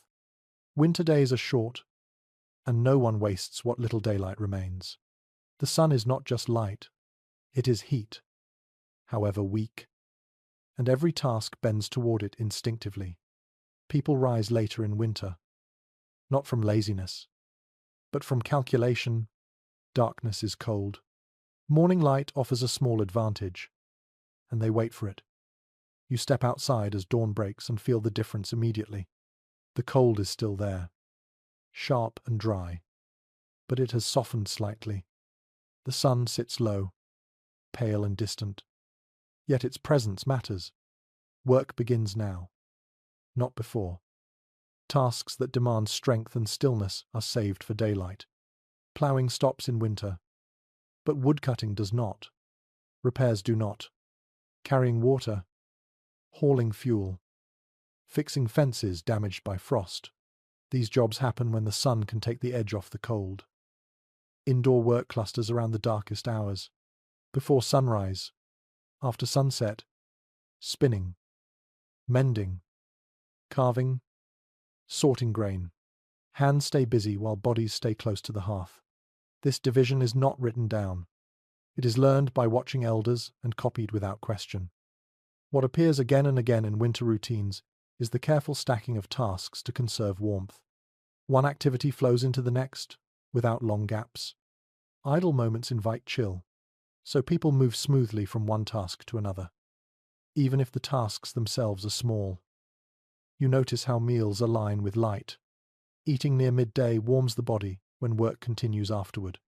Eating too early wastes heat. Eating too late risks cooling before digestion helps. Timing becomes another layer of insulation. There is a quiet awareness that the sun's warmth fades quickly once it dips behind trees or hills. Shadows stretch, and the temperature drops almost immediately. When that happens, people retreat indoors without hesitation. Pride has no place here. Cold does not care. You hear doors closing early in winter afternoons, shutters drawn, gaps sealed. The house is prepared to hold what warmth remains. Every minute of daylight used well reduces how much firewood will be needed later. Some rural customs mark wintertime differently. Bells ring earlier. Prayers shift. Stories are told longer in the evening. Time stretches indoors as the outside world contracts. The rhythm of life compresses toward the hearth. There is uncertainty about how standardized these patterns were across medieval Europe. Climate varies. Latitude matters. But the underlying principle remains consistent. Follow the warmth. Avoid the cold. Let the sun set the schedule. You feel a subtle pressure to hurry as afternoon light fades. Not anxiety. Urgency. Hands move faster. Tools are set aside sooner. No one wants to be caught outside when darkness fully settles. Cold thickens then, settling heavier on skin and breath. Children learn this timing early. Play stops when shadows lengthen. Adults do not need to shout. The signal is visual. Winter teaches timekeeping without clocks. Inside, lamps are lit sparingly. Light comes at the cost of fuel. Tallow, oil, candles. These produce some warmth. Yes, but not enough to justify waste. Darkness is tolerated. Eyes adjust. Movement slows. You realize that winter changes the experience of time itself. Hours feel longer when movement is limited. Nights stretch. Days compress. Warmth anchors attention. Cold erodes it. Some later observers describe medieval winter life as monotonous. Sitting here, watching tasks flow around the sun, that judgment feels incomplete. Variety gives way to efficiency, not because people lack imagination, but because survival demands consistency. You listen to the sound of wind outside and note how it sharpens as the sun disappears. Inside, the house holds steady. Fire crackles. People settle into evening routines earlier than summer would allow. The last outdoor task is always fuel. Firewood brought in just before night. Peat stacked near the hearth. Enough to last until morning. Not too much, which invites waste. Not too little, which invites fear. There is a quiet moment when daylight truly ends. A pause. People glance toward the door. Then back to the fire. The outside world closes for the night. You feel your own body respond. Shoulders relax. Movement slows. Warmth becomes something to protect rather than generate. Some households divide night into watches, even in peasant homes. Not formal guards, but light sleepers who wake naturally. They check the fire, Listen for wind shifts. Adjust shutters. Winter nights reward awareness. You notice how conversation changes as evening deepens. Voices lower. Laughter softens. Stories turn inward. Warmth is not just physical now. It becomes emotional, shared through presence. Time bends around cold. Schedules shrink. Days are shaped not by clocks or bells, but by light and heat. The sun rules winter more completely than any lord. As you settle back near the hearth, you realize that staying warm here is also about knowing when to act and when to stop. Timing becomes insulation. Misjudge it, and the cold punishes quickly. The fire burns steadily. Outside, darkness thickens. Inside, warmth survives because time itself has been carefully managed. You notice how close everyone sits now. Not crowded exactly, but nearer than comfort alone would require. Shoulders almost touching, knees angled inward, blankets overlapping at the edges. Warmth gathers where bodies gather, and no one pretends otherwise. In winter, space is a luxury. Distance leaks heat. You shift closer to the fire and feel the change immediately. Not just from the flames, but from the people beside you. Human bodies radiate warmth steadily, quietly, far more reliably than embers. One person alone cools quickly. Several together create a shared pocket of heat that lingers. This is not sentimental closeness. It is practical geometry. Across medieval households, people instinctively form clusters during the coldest months. Benches are pulled nearer, stools placed strategically. Children are encouraged to sit between adults. No one explains this arrangement. It simply feels right. You notice how backs are turned outward, shielding the group from drafts, while faces turn inward toward warmth. Cloaks overlap, sleeves brush. Someone shifts, and others adjust without complaint. Cold has a way of erasing unnecessary boundaries. There is a small but telling habit visible in many winter scenes from later illustrations. People share stools, two bodies, one seat. The reason is rarely stated, but the effect is obvious. Shared contact conserves heat. Even minimal contact reduces exposed surface area. You feel the warmth of the person beside you through layers of wool.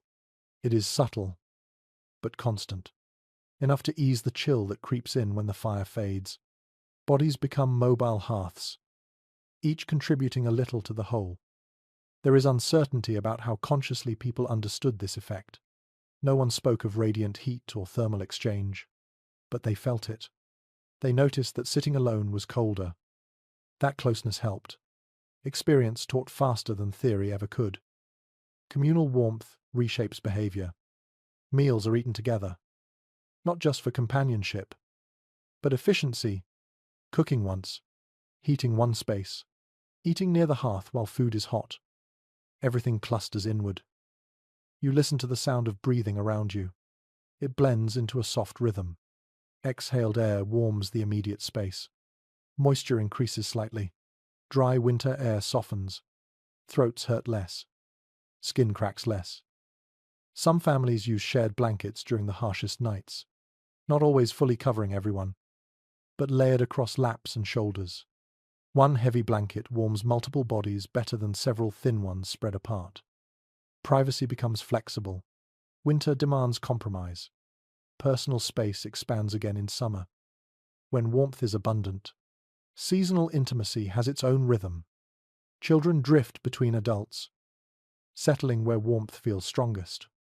They learn to read temperature gradients without thinking. A step to the left feels colder. A lean to the right feels better.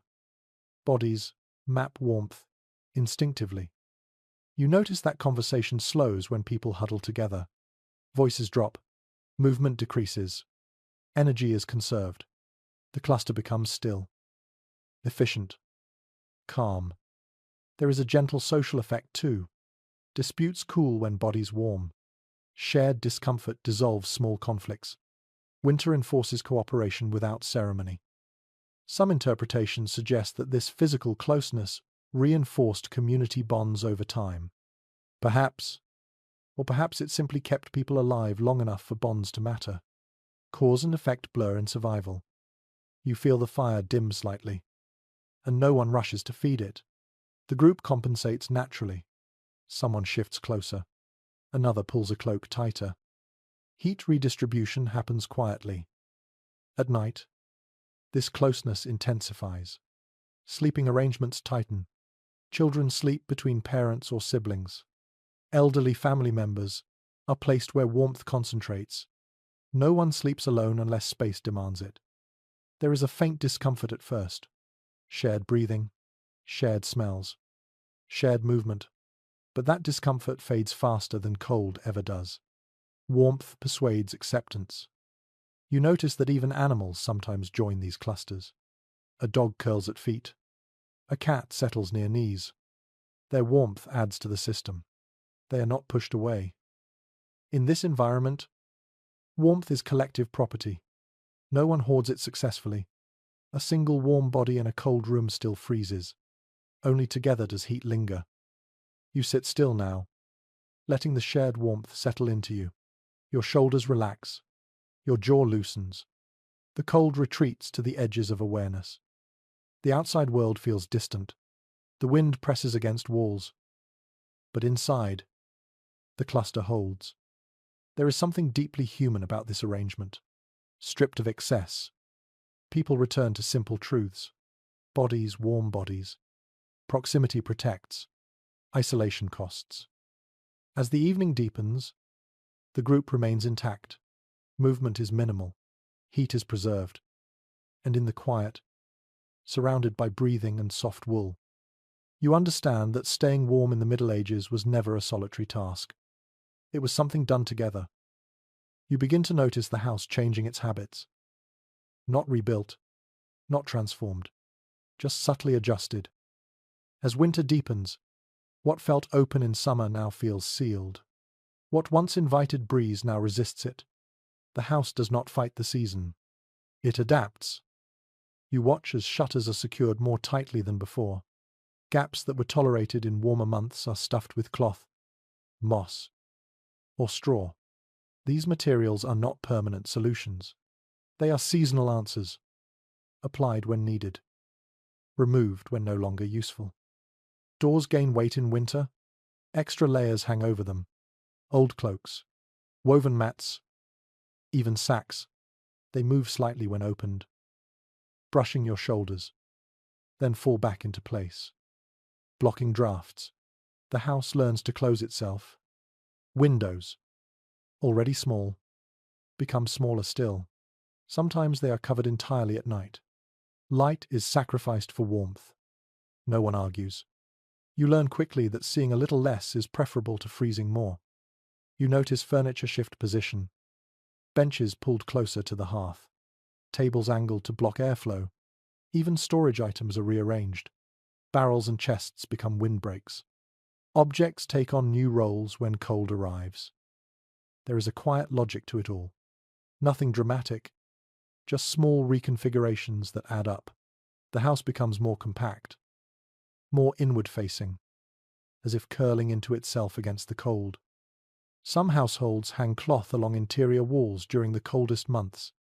Not decorative tapestries, but rough fabric, worn blankets, old garments stitched together. They trap air, slow heat loss, and soften the chill radiating inward from stone or wood. There is uncertainty about how widespread this practice was. It appears in some regions and not others. But where it appears, the reasoning is consistent. Anything that interrupts cold earns its place. You feel the difference immediately when you brush past one of these hanging cloths. The air behind it feels warmer. Still, protected. Even a thin barrier changes how cold behaves. Sleeping areas are adjusted too. Beds move closer to the hearth. Pallets are shifted away from outer walls. Straw is thickened. Blankets doubled. What felt sufficient earlier in winter is no longer enough as the season hardens. You realize that winter is not static. Cold intensifies in waves. Early frost is manageable. Deep winter demands escalation. People respond accordingly. Layering not just clothing, but habits. Some storage areas are repurposed temporarily. Food is brought closer to living space so people do not need to venture into colder rooms at night. Water containers are moved nearer the fire to prevent freezing. Convenience follows warmth. You notice how rarely the door opens now. Trips outside are planned. Multiple tasks are combined into a single outing.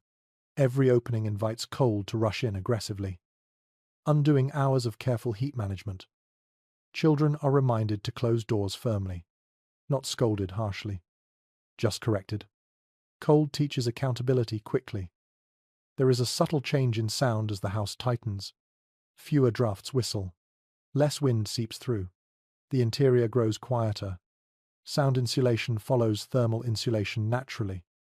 You feel the house settle into this configuration, like a winter coat worn for weeks. Comfortable in its own way. Familiar. Some later observers describe medieval homes as static, unchanging. Sitting here, watching these seasonal adjustments, that idea feels wrong. The house is dynamic, responsive. It breathes with the year. You notice that decorations, if any exist, disappear in winter.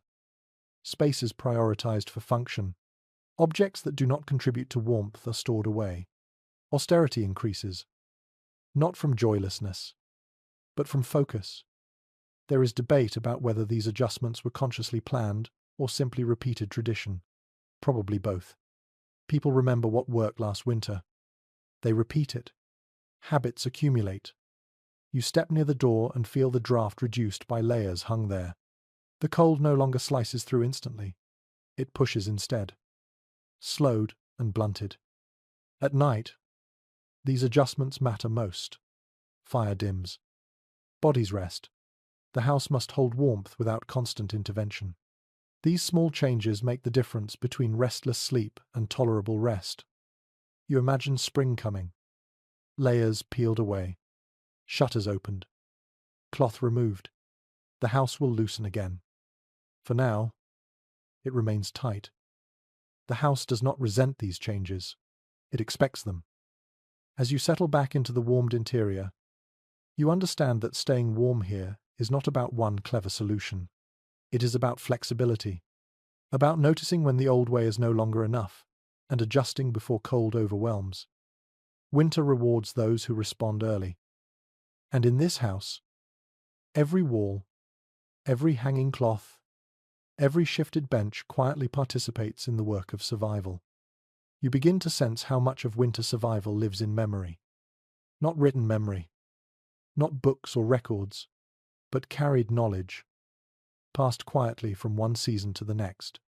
Advice given casually, warnings folded into stories, small sayings repeated without explanation. Weather wisdom lives here, embedded in daily life. You hear it in comments spoken almost offhand. The wind sounds different tonight. The frost feels heavier than yesterday. That sky means trouble. No one pauses to justify these observations. They are accepted because they have proven reliable before. People watch the world closely in winter. Clouds, wind direction, the way smoke moves when it leaves the roof, snow texture underfoot. These signs matter. They help families prepare before cold deepens unexpectedly. You step outside briefly and feel the air shift. It bites more sharply. Someone notices immediately and suggests adding straw before nightfall. There is no debate. Preparation beats reaction. Once the cold settles fully, options narrow. Certain sayings surface again and again across regions. Red skies, silent forests, sudden stillness before snowfall. These phrases are not poetic embellishments. They are compressed experience. Remembered because forgetting costs comfort. Sometimes life. There is uncertainty about how accurate all of this folk knowledge truly was. Some signs likely coincided with weather changes by chance. Others, however, reflect real atmospheric shifts. What matters is that people trusted these signals enough to act on them. You notice how elders are listened to more closely in winter, not because of status, but because they have survived more seasons. They remember the winter when the river froze solid, the year snow crushed roofs, the time firewood ran short. Their advice carries weight. Children absorb this knowledge without formal teaching. They hear warnings repeated. They watch preparations unfold. They remember what happens when advice is ignored. Learning happens through observation and consequence. There is a small but telling habit tied to winter forecasting. Extra fuel is gathered at the first sign of harsher cold. Not when it arrives. Firewood stacked higher. Peat moved closer. Dung cakes dried more carefully. Better to have excess than regret. You feel the house respond to these warnings. Adjustments happen earlier than strictly necessary. Cloth hung. Shutters closed. Beds shifted. These actions feel calm, not panicked. Experience tempers fear. You realize that weather wisdom also governs movement. Travel is avoided when signs suggest storms. Paths disappear quickly under snow. Getting caught outside after dark in worsening cold is dangerous. People learn when to stay put. Some interpretations suggest that medieval peasants were fatalistic about weather, sitting here, watching preparations unfold. That idea feels misplaced. Acceptance does not mean passivity. It means adaptation within limits. You hear someone mention the sound of ice forming on water containers. A subtle crackle. That means temperatures will drop further overnight. The fire will need more attention. Blankets adjusted. Someone will wake to check embers. This knowledge is never dramatic. It does not announce itself.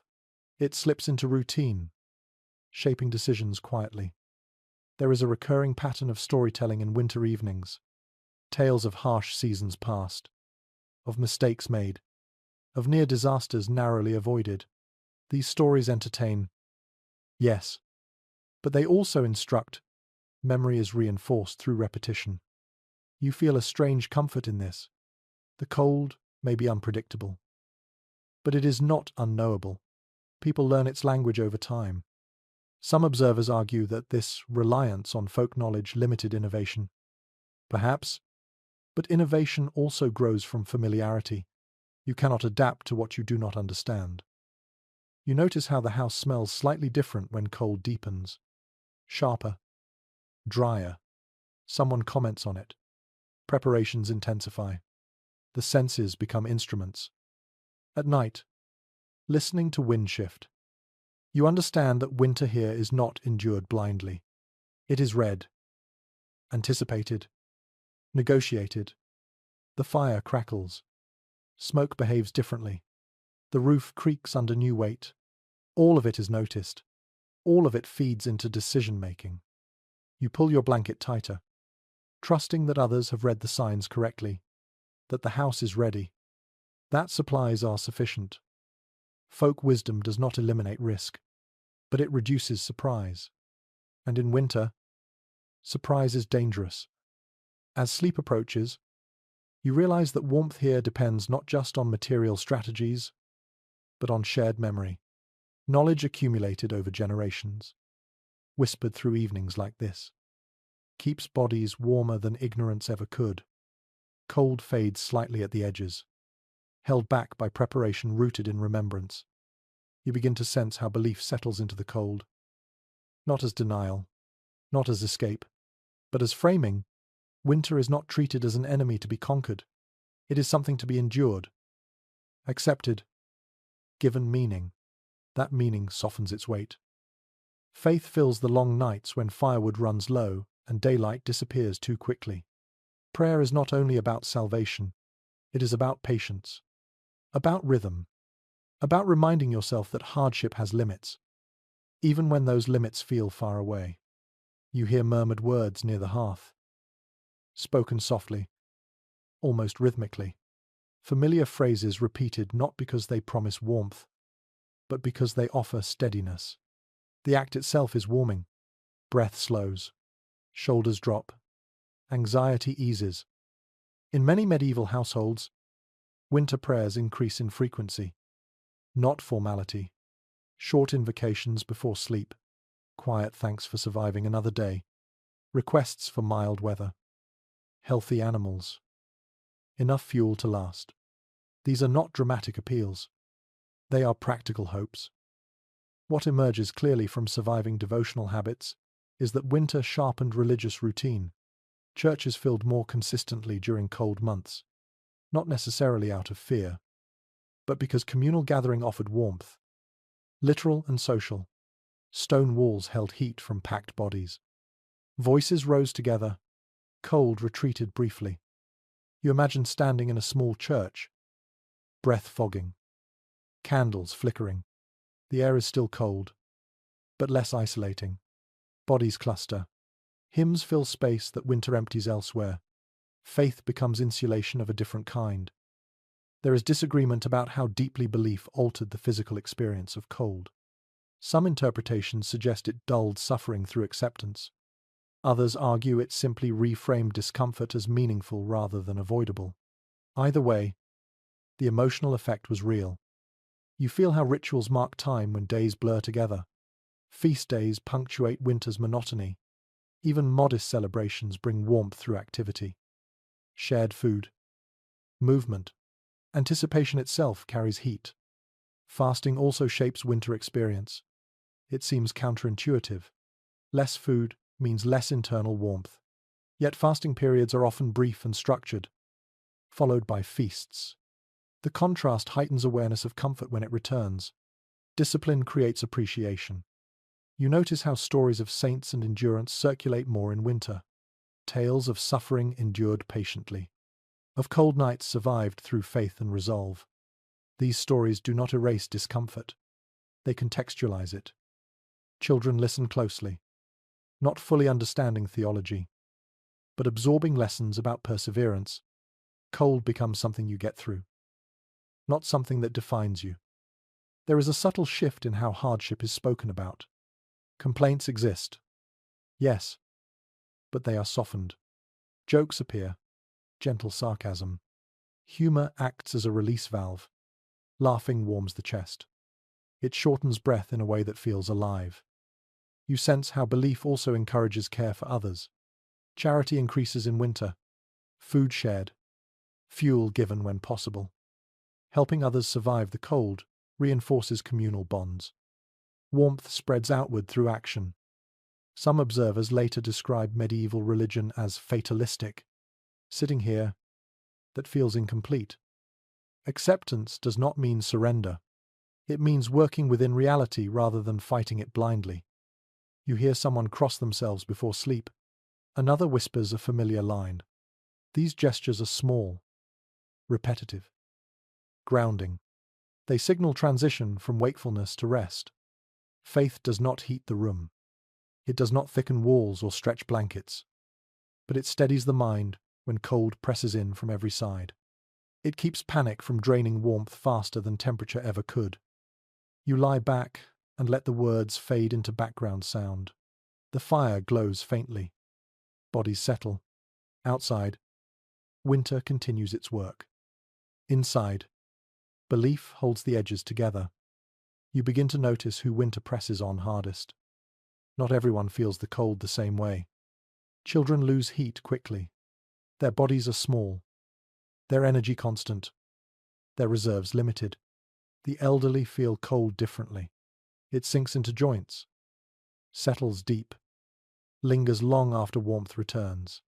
Winter exposes vulnerability without apology. You watch how attention shifts subtly toward these bodies when temperatures drop. No announcements, no speeches, just small adjustments. A child is pulled closer. An extra layer is added without comment. An older hand is guided nearer the hearth. Families learn these patterns early. Experience teaches who needs help first. Warmth is not distributed evenly by default. It is directed where it matters most. Children sleep in the center of the group whenever possible. Between parents, between siblings, their breathing softens as warmth surrounds them. Cold nights are survived this way. Not through equipment, but through positioning. You notice how children are dressed more heavily than adults, even indoors. Extra wool, caps that stay on longer, sleeves that cover hands. Freedom of movement is traded for protection. Protests are brief. Cold convinces quickly. The elderly move less easily now. Stiff joints protest. Fingers curl reluctantly. Tasks are reassigned quietly. They remain useful, but differently. Sorting grain, telling stories, watching embers. Purpose matters as much as heat.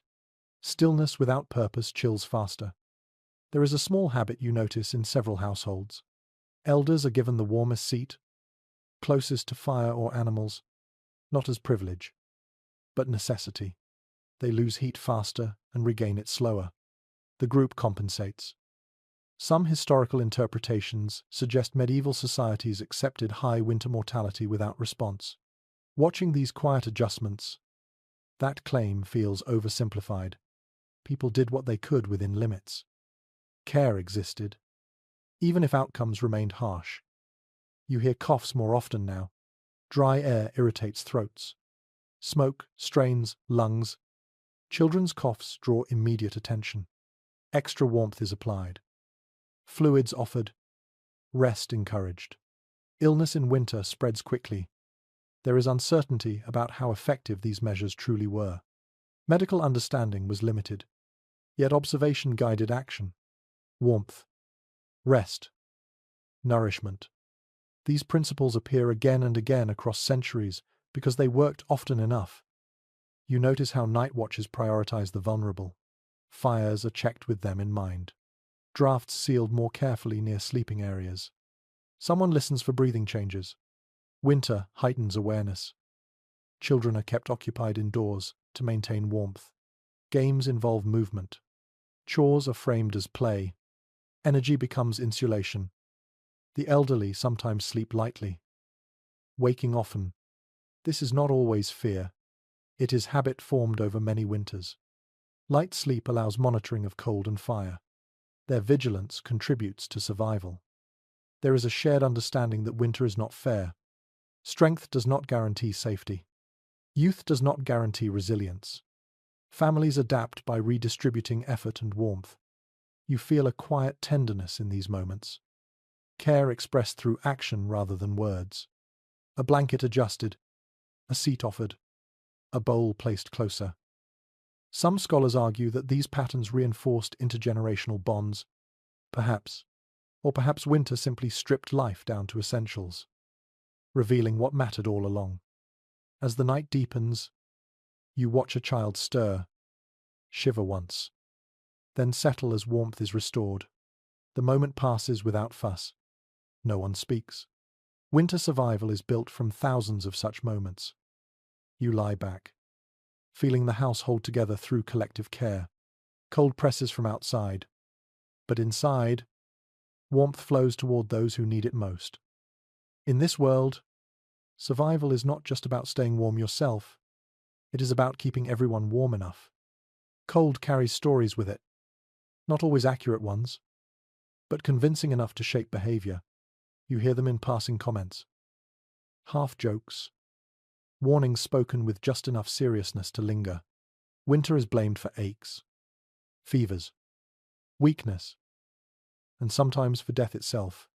Cold becomes a character in explanations for what the body does when it fails. You feel it in your own bones now. A dull ache that settles into joints after hours of stillness. When you rise, stiffness greets you first. Not pain exactly, but resistance. Medieval people notice this too. Cold thickens the body, warmth loosens it. The connection feels obvious. People speak of cold as something that gets into you, into the chest, into the blood, into the marrow. Illness is often described as trapped cold that must be driven out. The language is vivid, physical, intuitive. You watch as someone warms their hands near the fire, then presses them gently against their chest or stomach. The gesture is purposeful. Heat is being applied where sickness is believed to begin. No thermometer confirms success, but experience suggests relief. Certain winter ailments are expected. Coughs, chapped skin, swollen joints, fatigue that clings. These are not emergencies. They are winter's companions. What causes alarm are sudden chills, unrelenting, shivering, weakness that worsens instead of easing. There is disagreement among later interpreters about how medieval people understood disease. Some suggest confusion ruled. Others argue that while explanations differed, observations were keen. Sitting here, watching responses unfold, you sense the latter. People may not name causes correctly, but they respond effectively. Warmth is the first remedy for almost everything. Extra blankets, closer proximity to fire, warm food and drink, rest when possible, movement when stiffness dominates. The same strategies appear again and again because they work often enough. You notice how dampness is feared more than cold itself. Wet clothes are changed immediately. Snow brushed off before it melts. Damp straw replaced. Moisture chills faster than dry air, and people know it instinctively. There is a small but persistent belief that drafts cause illness. Doors are blamed. Cracks in walls. Sudden gusts. Whether or not this is true in modern terms, the response is sensible. Drafts lower temperature quickly. Sealing them helps, regardless of theory. You hear someone caution against sleeping too close to cold walls. Another warns about going outside, sweaty. Advice overlaps.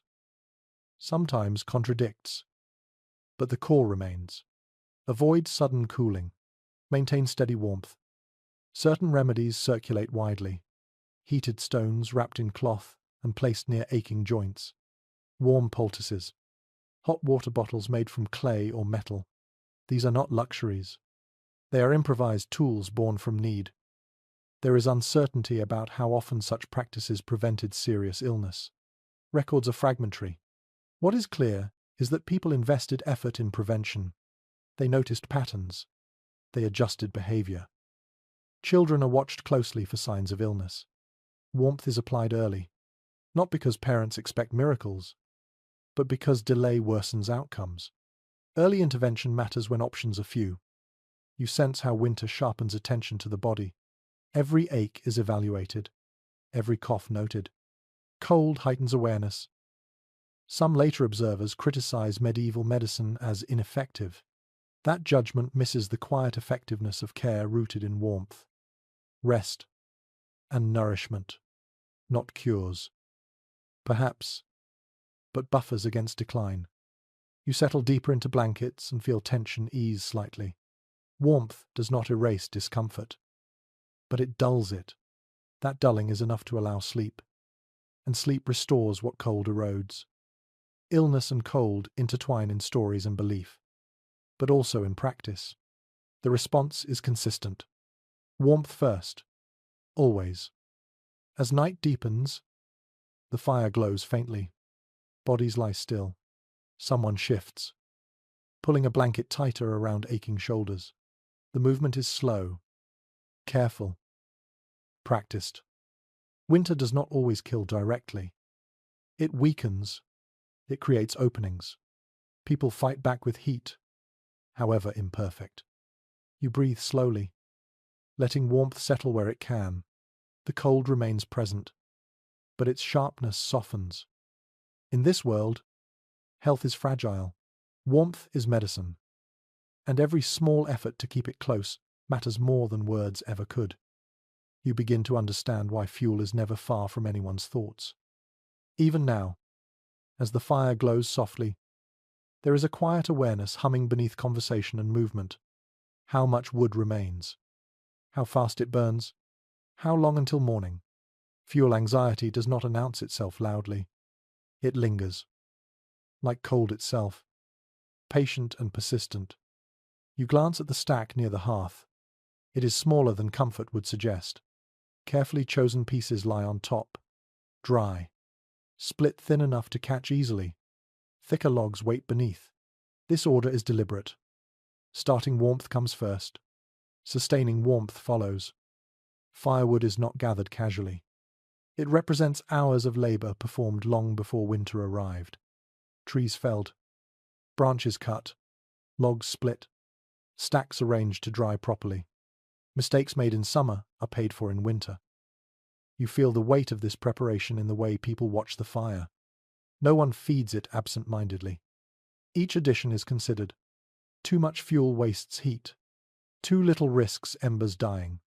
Balance is everything. There is a subtle hierarchy of fuels. Best wood saved for the coldest nights. Inferior fuel burned earlier. Peat, dung, brushwood each have their place. Smoke behavior changes with each. Smell shifts. Heat output varies. People learn these differences intimately. They can tell by sound when a fire is burning too hot, by smell when fuel is damp, by smoke when something is wrong. Fire communicates constantly if you know how to listen. You notice how fuel is rationed mentally, not formally. No one writes numbers down. They remember. Last winter, the winter before that, how long the pile lasted. Memory becomes inventory. Some households experience nights of real fear when fuel runs low. The fire burns smaller. People cluster closer. Blankets pile higher. Cold is negotiated carefully. These nights are remembered long after winter ends. There is uncertainty about how common outright fuel shortages were. Some years were generous, others devastating. Weather, harvests, access to woodland all mattered. What remains consistent is the dread of running out. You hear someone mention tomorrow's task quietly, gathering more fuel if possible, even in deep winter. People search. Fallen branches, wind-blown wood, anything that will burn. Effort continues until snow or ice truly forbids it. Fuel is protected carefully indoors. Moisture ruins it. Wood stacked near the hearth dries further. Too close risks sparks. Too far invites damp. Placement matters.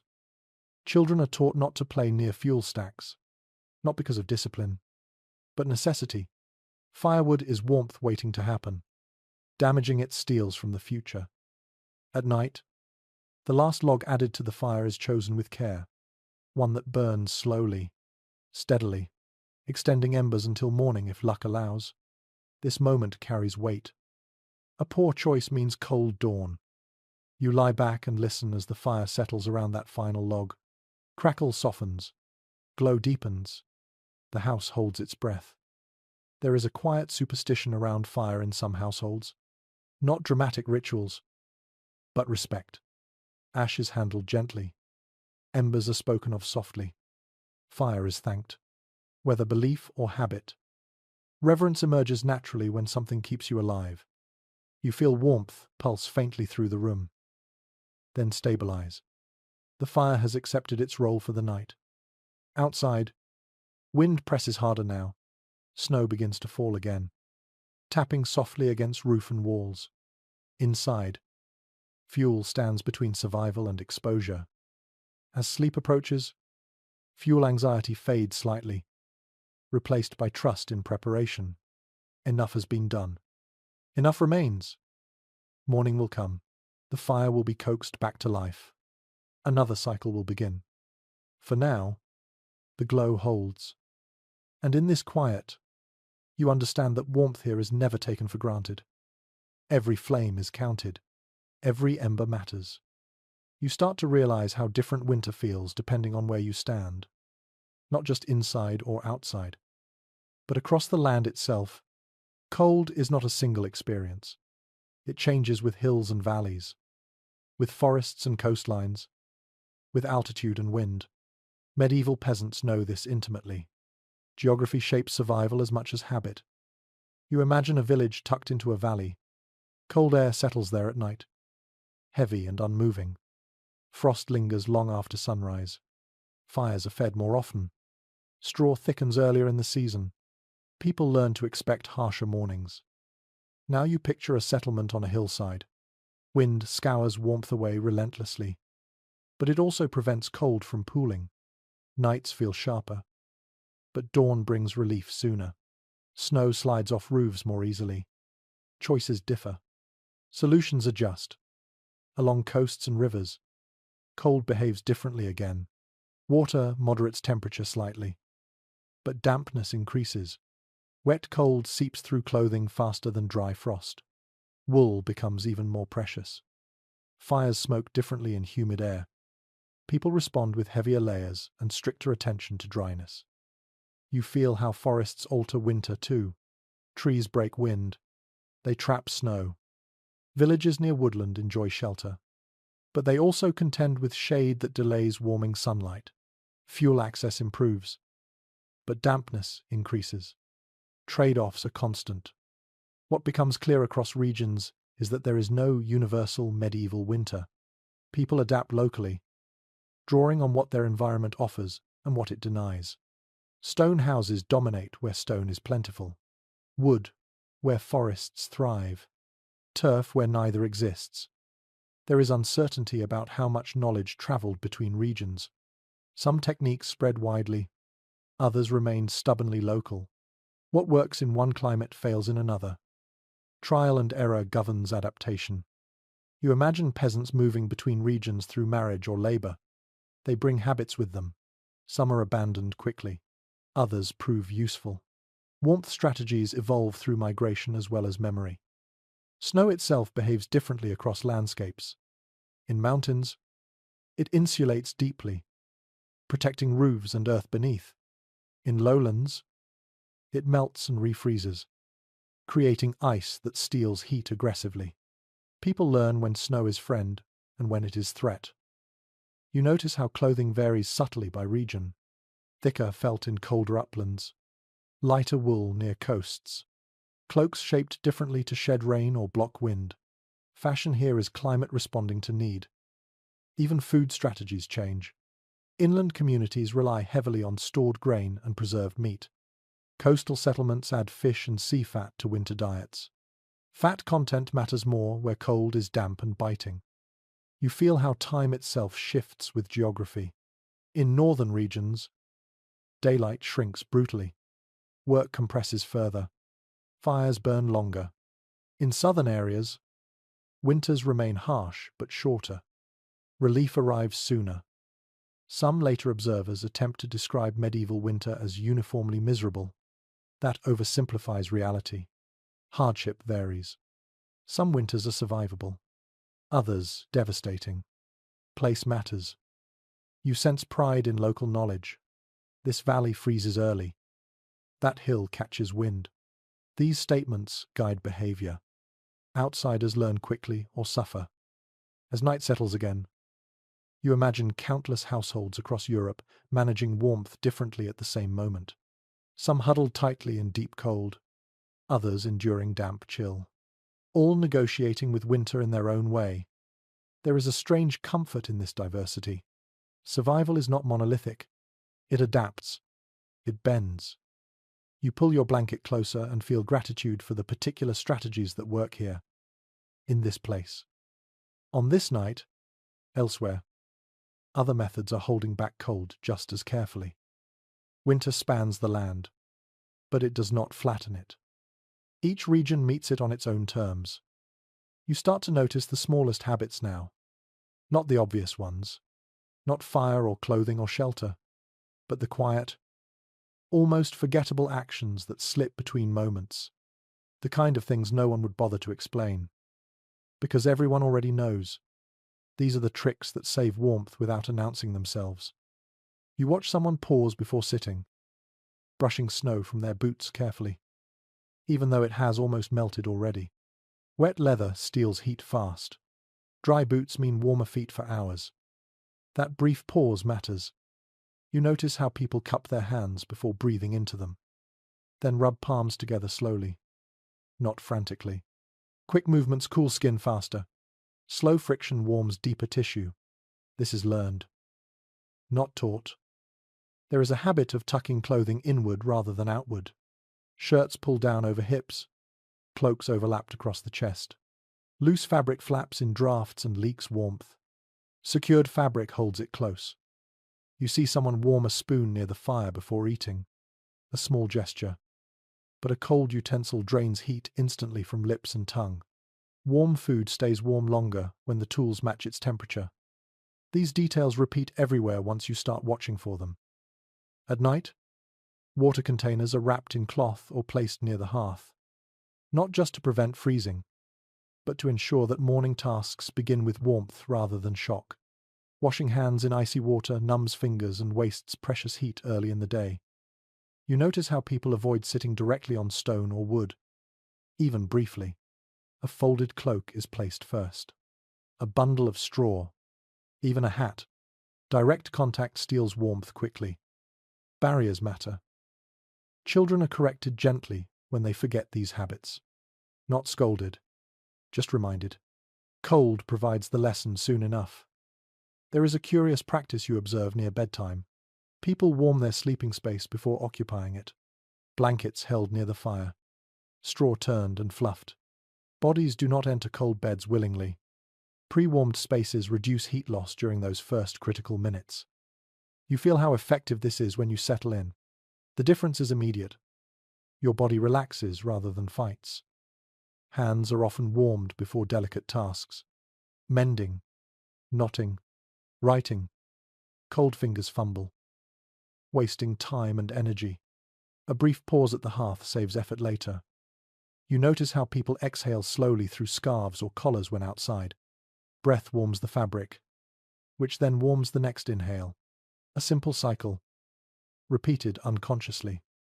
At night, someone places a hot stone wrapped in cloth near the foot of the bed. Not too close, just enough to take the edge off cold extremities. The stone cools gradually, releasing warmth while sleep deepens. There is uncertainty about how widespread this practice was, but wherever stone and fire coexisted, the idea appears naturally. Heat stored in objects becomes heat shared with bodies. You see someone place their hands beneath their thighs while seated, a posture that looks uncomfortable at first, but preserves warmth by trapping heat close to the core. Bodies fold inward in winter. Compactness conserves energy. Small fires are sometimes lit briefly in unused spaces to drive out damp, then extinguished. Dry air feels warmer than moist cold. This is preventative care, not extravagance. You begin to realize that winter survival here is made of margins. Seconds saved, degrees retained, drops of moisture avoided. None of these habits matter alone. Together, they add up to hours of comfort. People do not speak of these tricks as wisdom. They are simply the way things are done. Only an outsider would notice them. You catch yourself copying them automatically now, adjusting fabric, choosing where to stand, warming objects before use. The body learns quickly when cold threatens. Some later observers dismiss such habits as superstition or fussiness. Sitting here, feeling their cumulative effect. That dismissal feels naive. Efficiency hides in repetition. As the night deepens, these small acts continue quietly. Someone shifts a log slightly. Another pulls a cloth tighter around a container. Someone else moves a stool a few inches closer to warmth. Nothing dramatic happens. And that is the point. Winter is survived not through heroics, but through attention. And in these barely noticed gestures, warmth is preserved long after firelight dims. Night sounds change when winter settles fully in. You notice it first in the quiet. Not silence exactly, but a thickening of it. Snow absorbs sound. Wind smooths sharp edges. The world outside the house feels padded, distant, as if wrapped in wool of its own. Inside, every sound carries differently. The crackle of embers seems louder. Breathing becomes more noticeable. Straw shifts under the slightest movement. These sounds are not distractions. They are information. You lie still and listen, learning the house by ear. The roof speaks first. A soft creak as frost tightens wood. A faint slide as snow shifts its weight. These noises are familiar, expected. They tell you the roof is holding. Then the walls answer. Wind presses, but does not whistle. That means the seals are good. A whistle would demand action. Someone would rise. Stuff a gap. Adjust a hanging cloth. Tonight, the house remains quiet enough. You hear animals nearby. Their presence a low, steady reassurance. A cow exhales slowly. A goat stamps once, then settles. These sounds mean warmth still flows through shared walls. Panic only rises when animals fall silent unexpectedly. There is a subtle difference between safe noises and dangerous ones. Safe sounds repeat. Dangerous sounds interrupt. A sudden crack. A sharp bang. The hiss of wind where none existed before. Winter trains the ear. You notice how lightly people sleep. Not tense, aware. Even deep sleep leaves room for listening. Bodies rest. But attention lingers just beneath the surface.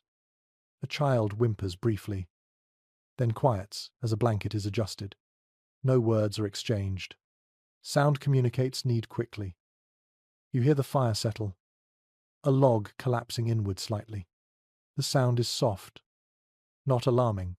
Embers glow brighter for a moment, then calm. This tells you the fire will last a while longer. Water makes its presence known too.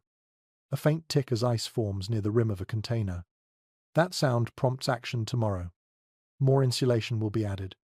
The house learns. Outside. Wind rises. Then fades. Snow taps gently against the roof. These are good sounds. Snow insulates. Wind that passes quickly means weather is shifting, not worsening. You imagine how frightening night must feel without this familiarity. To an outsider, every creak would sound like threat. To those who live here, these sounds form a language. There is disagreement about how much sleep was truly restful in such conditions. Some interpretations suggest constant vigilance robbed people of deep rest. Others point to adaptation. Light sleep does not mean poor sleep when the body expects it. You feel yourself drifting in and out. Awareness floating with you.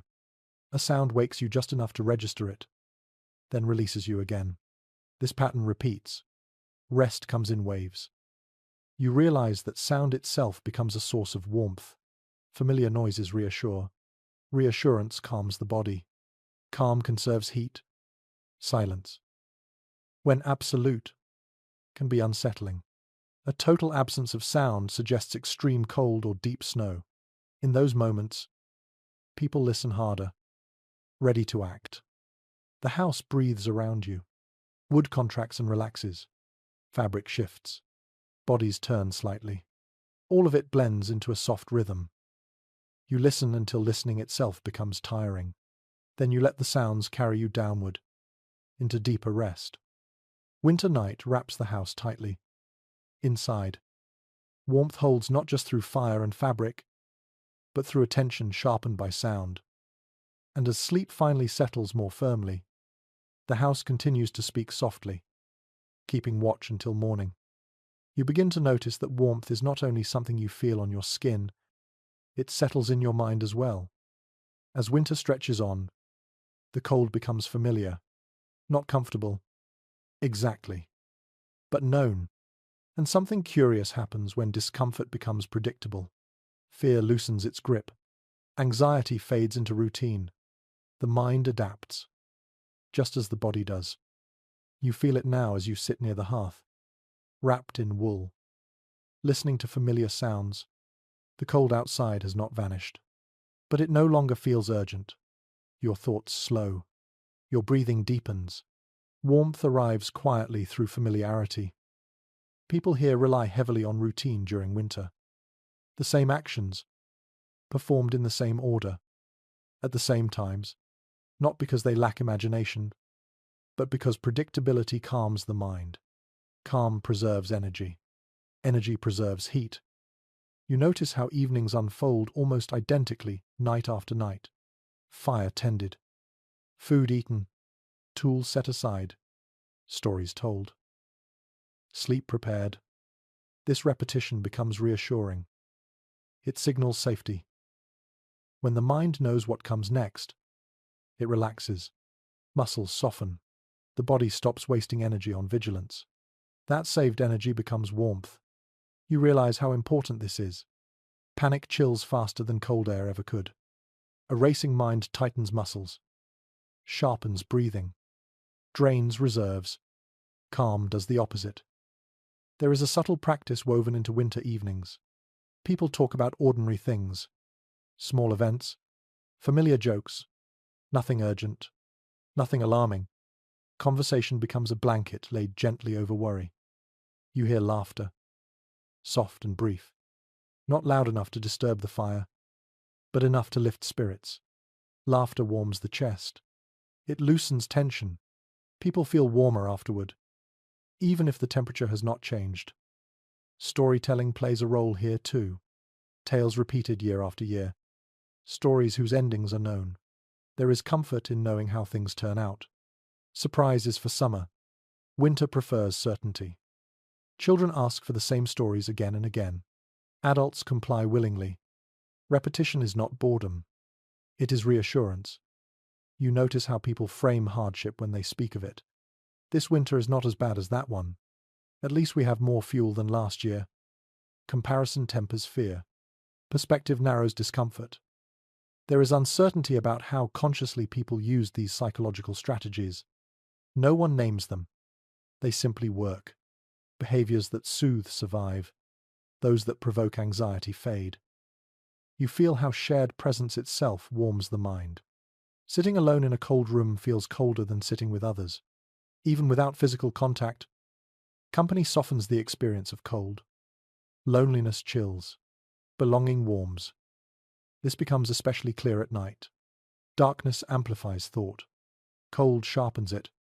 People counter this by sleeping near one another, by listening to familiar breathing, by trusting that someone else is awake if needed. You lie back and feel that trust settle over you. You are not alone with the cold. Others share the watch. Even in sleep, there is a quiet confidence that develops over time. You have survived winter nights before. You will survive this one too. Memory builds resilience. Some observers later describe medieval life as psychologically harsh. That overlooks the ways people supported each other emotionally. Hardship existed. Yes, but so did coping. Faith. Routine. Humor. Familiarity. Shared silence. These form a mental hearth, glowing even when fire dims. You notice how children mirror adult calm. When adults move steadily, speak softly, act with confidence, children relax. Fear spreads quickly. So does composure. This awareness shapes behavior. Panic is avoided not out of bravery, but wisdom. A frightened household loses heat faster. You feel your own thoughts slowing now, drifting gently. The edges of worry blur. The cold becomes background sensation rather than threat. Sleep approaches more easily when the mind is warm. As the night deepens, the fire fades further. The room cools slightly, but the mental warmth remains. It cushions the change. You breathe slowly, counting nothing, thinking of nothing urgent. The world narrows to breath, to wool, to sound. In this moment, you understand something essential. Staying warm in the Middle Ages was as much about mindset as material. Acceptance did not mean resignation. It meant working within reality, calmly, steadily, together. And in that calm, warmth lingers longer than firelight alone ever could. By now, the cold no longer feels like an interruption. It feels like a condition of life, something woven into every decision, every habit, every expectation. You realize that no one here waits for winter to end before living again. Life does not pause. It simply narrows, tightens, concentrates. People do not speak of winter as extraordinary. They speak of it as inevitable. You hear this in the way plans are made. Not ambitious, sprawling plans, but careful ones. Enough fuel to last, enough food to endure, enough strength to see the thaw. The goal is not comfort. It is continuity. You notice how rarely people complain outright, not because they are stoic heroes, but because complaint offers no warmth. Energy is spent where it matters. Acceptance frees effort for survival. Children grow up surrounded by this mindset. They do not learn that winter is unfair. They learn that winter is real, and that reality can be managed, if not controlled. You feel how this perspective reshapes endurance. Cold nights are not counted individually. They blur together. Weeks pass, not as a series of hardships, but as a single season with its own rules. Some later writers portray medieval peasants as constantly miserable. Sitting here, that feels inaccurate. Discomfort exists. Yes, but misery requires expectation of ease. When expectations align with reality, suffering softens. You sense a quiet pride in endurance. Not boastful, not spoken, but present.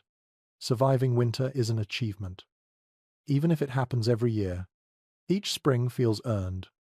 You notice how people mark small victories. A fire that lasts through the night. A child who sleeps without shivering. A roof that holds under heavy snow. These moments matter. Food tastes better in winter. Not because it is richer, but because it sustains. Warmth feels deeper because it is fragile. Pleasure sharpens when scarcity defines it. You realize that winter shapes identity. People know themselves as survivors of cold. This knowledge carries forward into every aspect of life. Work ethic, community bonds, patience. There is uncertainty about how consciously people framed their identity this way. They did not sit and reflect on it often, but actions speak. Repeated endurance leaves marks. You feel those marks now in the way the house feels familiar rather than hostile, in the way the fire's glow feels sufficient rather than inadequate, in the way cold no longer shocks. This acceptance does not erase hardship, it makes it manageable. As the night moves toward its quietest hours, you sense a deep stillness settle over everything, the kind that comes just before dawn. The cold reaches its peak. The fire glows faintly. Breath fogs softly.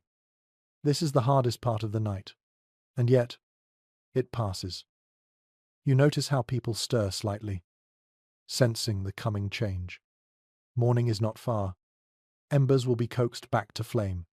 Light will return, pale and weak, but enough.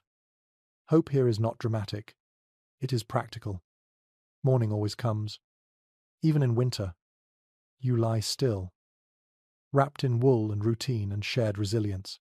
The cold presses gently now, no longer sharp. In this world, endurance is not heroic, it is ordinary. And that ordinariness is what carries people through. You sense the cold beginning to loosen its grip. Not dramatically, not all at once, just a subtle shift, almost imperceptible at first. The darkest hours have passed. The night has done its worst. And you are still here. This is the quiet triumph of winter survival. You lie still and listen. The house sounds different now. Not warmer yet, but lighter. The silence has thinned. Somewhere, a bird stirs faintly, confused by the long night. Inside, someone moves near the hearth, careful not to wake others. Embers are coaxed gently. Breath offered. Tinder placed just so. A faint glow strengthens. Not enough to warm the room, but enough to promise it will. You feel stiffness in your body as you shift. Cold still clings to joints and fingers, but there is no panic in it. This is expected. Morning always begins like this in winter. Warmth is rebuilt slowly, step by step. People wake in stages. No sudden rising. No shock to the body. Blankets are loosened gradually. Hands warmed before work begins. Movement returns carefully, like light after darkness. You realize now that survival here is cumulative. No single night decides your fate. It is the repetition of many nights like this one, managed well enough, that carries people through the season. Winter does not demand perfection. It demands consistency. You watch as the house reverses its nighttime posture. Shutters are cracked slightly to test the air. Dampness is checked. Straw is turned. Water containers inspected. Each task restores warmth incrementally. Outside, dawn creeps in pale and hesitant. The cold remains, but it no longer feels infinite. The sun may be weak, but it exists. That is enough. You feel a quiet satisfaction settle in your chest. Another night endured, another morning earned. Some later narratives frame medieval life as a constant struggle against suffering. Sitting here, that framing feels incomplete. There is struggle. Yes, but there is also mastery. A deep, practiced understanding of how to live within limits. People do not curse the cold as much as they plan around it. They do not expect comfort. They build resilience instead. You think back over the night. The fire, the wool, the animals, the shared warmth, the habits, the memory, the calm. None of these alone would be enough. Together, they form a system that works just well enough. That is the secret. Staying warm in the Middle Ages was never about defeating winter. It was about cooperating with it, giving ground where necessary, holding it back where possible, learning its rhythms and moving with them. You rise slowly now, feeling circulation return. The day will be cold too. Work will be stiff. Breath will fog. But the worst has passed for this cycle. Spring will come. It always does. But even if it feels far away, you know now that distance is survivable. You step closer to the hearth and feel warmth bloom once more. Life continues. And as you stand there, wrapped in wool and habit and quiet endurance, you understand something deeply human. People did not survive the medieval cold because they were stronger than winter. They survived because they learned how to live with it. Now, stay where you are for a moment. Let the image soften. The fire no longer demands attention. The house has done its work. Outside, the cold lingers, but it feels less sharp now, more distant, as if it has stepped back slightly to give you space. Breathe slowly, in through your nose, out through your mouth. Imagine the warmth settling evenly through your body, not rushing, not forcing itself, just spreading gently, the way morning light spreads across frost without erasing it all at once. You do not need to solve anything now. You do not need to plan or prepare. The night has passed. The hardest hours are behind you. Think of the quiet resilience you have just walked through, the small choices, the shared warmth, the calm acceptance. Let that steadiness rest with you. If your mind drifts, let it drift. If thoughts appear, let them pass like smoke rising toward the rafters, thinning as they go. You are safe. You are warm enough. That is enough. The fire crackles softly one last time in your imagination, then settles into a steady glow. Sleep can come now. Sweet dreams.